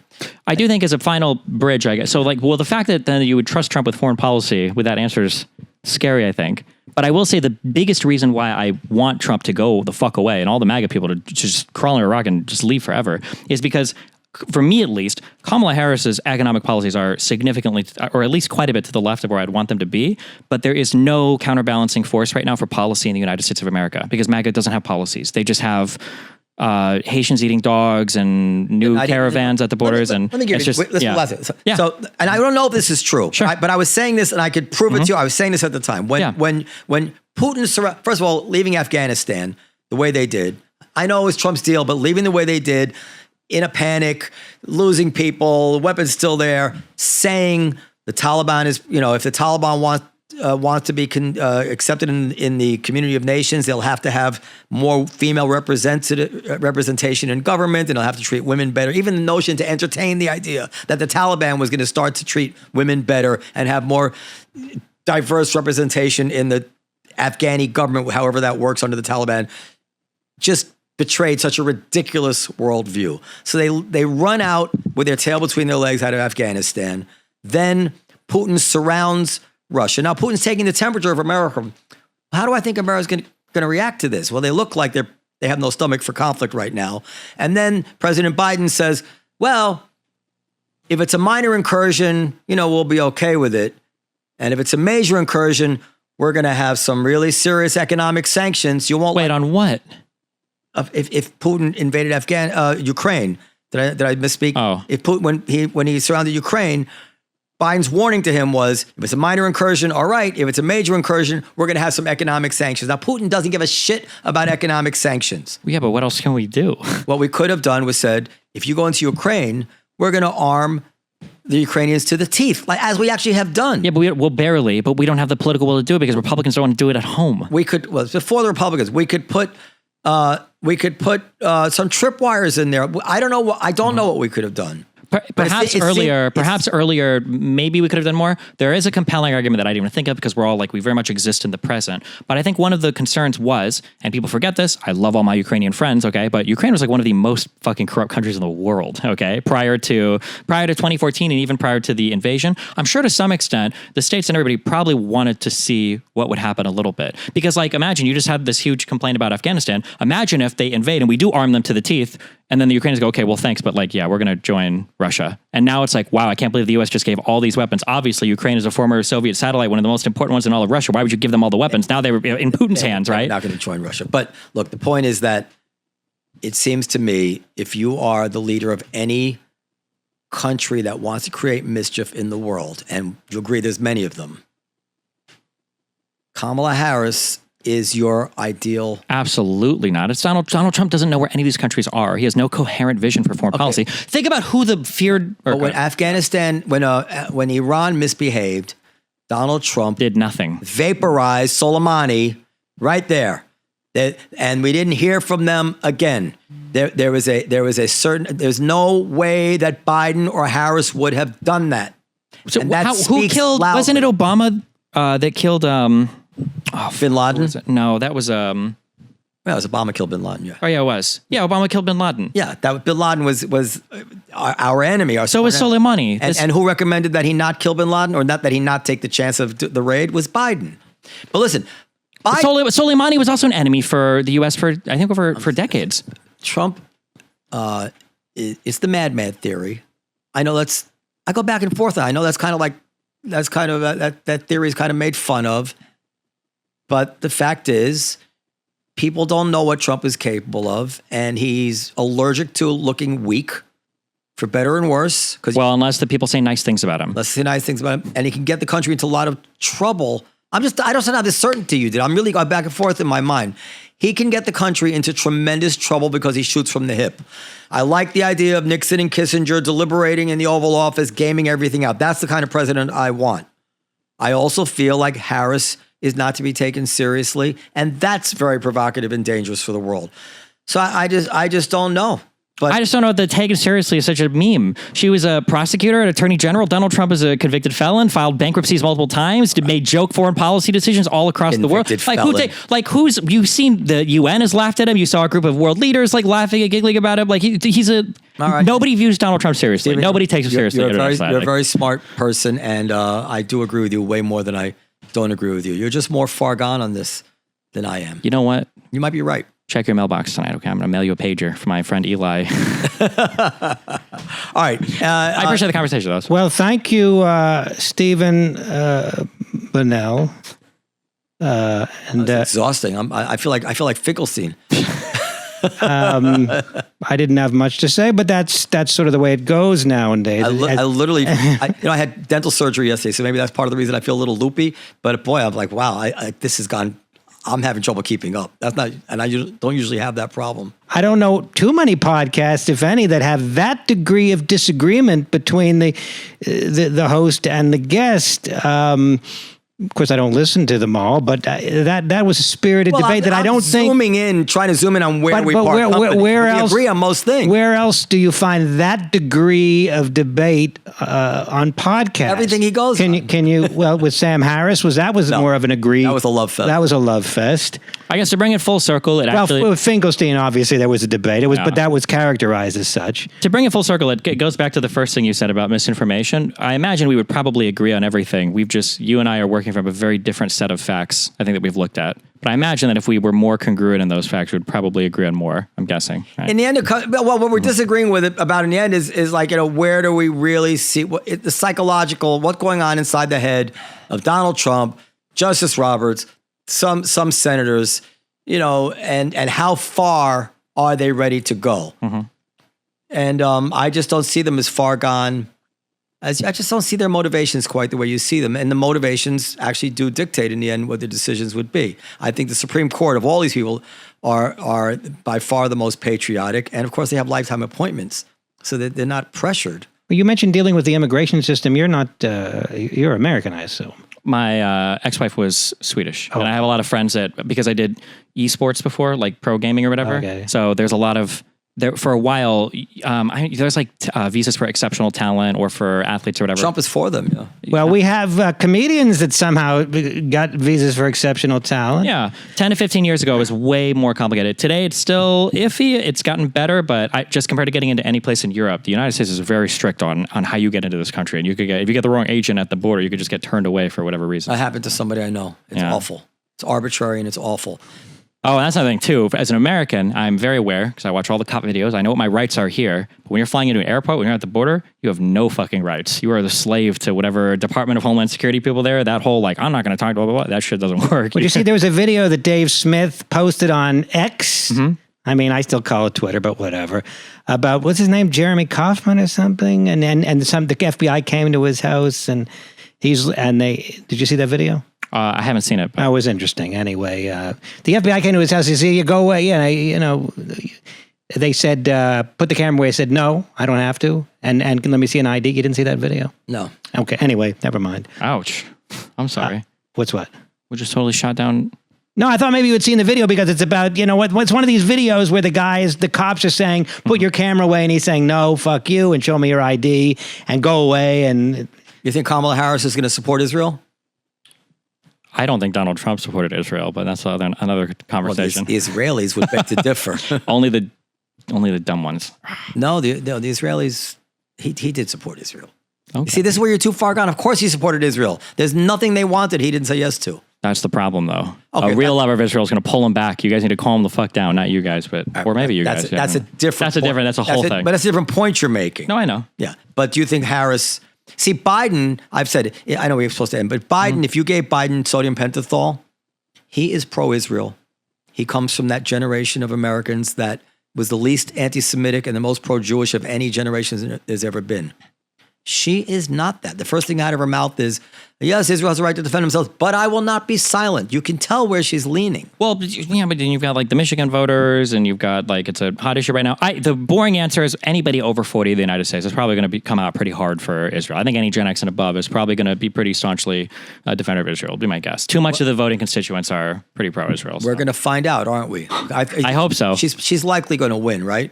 Who knows? I hope so. He's behaving. He's on a downward spiral right now. He's since the day he got shot, he's been so undisciplined. This was his to win, even with her. He just talked normally, seems sober. It's the last thing. Yeah, you're good. What about the migrants? They're eating the cats and dogs. What if he had just said, "Listen, we've heard some rumors about pets being eaten. I really don't know if that's true or not. But we do know illegal immigrants are taking jobs, and we need a secure border. No. Oh. But what we do know is that Springfield is being overrun by migrants that they can't really absorb. And by the way, the Democratic mayor of New York said the migrant problem in New York was it was going to bankrupt New York City. So even the Democratic mayor of New York City has said that this problem is not just something to worry about. It's going to bankrupt New York City. So we have to take on this issue. You sneak in the pet thing without, and saying it may not be true. Everybody knows, it's very easy for me to accept that 20,000 immigrants in Springfield is probably a burden on the social services there and everything. And certainly the pristine case is New York City, blue city, Democratic mayor saying it's going to bankrupt New York City. That's all he had to say. You don't need to go in with this crazy stuff. People are offended because it's not nice to the Haitians. Well, it's all you lie. It's racist. Cats would eat us if they could. True. Anyway, dogs on the other hand. But he can't do it. He can't be not crazy. As a piece of advice, I guess, to Trump or the Republicans, I think after the election was lost in 2020, I think you can complain about it for a little bit. But the fact that he kind of like harped on that for 4 years, I think he kind of, like people like Trump, at the end of the day, whether you think he does or doesn't, he has the brand of being a winner. And that's what's like cool about him. He's a fighter. He's a winner no matter what. He's got the hair, the smile, whatever. He's a winner and he's in good spirits and is positive. They had a positive ethos. And over the past 2 to 3 years since the election loss, and then especially heavily, they've just become so negative that even if you pro-Democrat, Republican, whatever, it sucks. It must suck, I imagine, if you're some kind of patriotic Republican, to see at the Democratic convention where they're holding American flags and cheering for America and the soldiers and the troops. And now Trump is they're just so negative on everything. Like, Jesus. If he had conceded on January 5th, 2021, he'd be president today. Or he could even still try all of his stuff. He just, after he lost the coup, he should have just been like, you know what, next election, we're going to fucking do it, whatever. He just needed to be more positive. But really, if he can you imagine how good he'd be looking right now if he just, because you know what, all right, I lost January 5th. And then he'd be riding high. Everything, I didn't do any of the things you said I was going to do. It was good times. He's an idiot. All right. We didn't even get to the shout out to Laura Loomer, Trump's new girlfriend. God. Oh my God. You think he's having sex with her? He was, at least for a little bit, probably. Yeah. And Melania's gone. She's been gone for a few months now. And Ivanka. You haven't seen Ivanka much either. Oh. All right. Good night, everybody. Good night.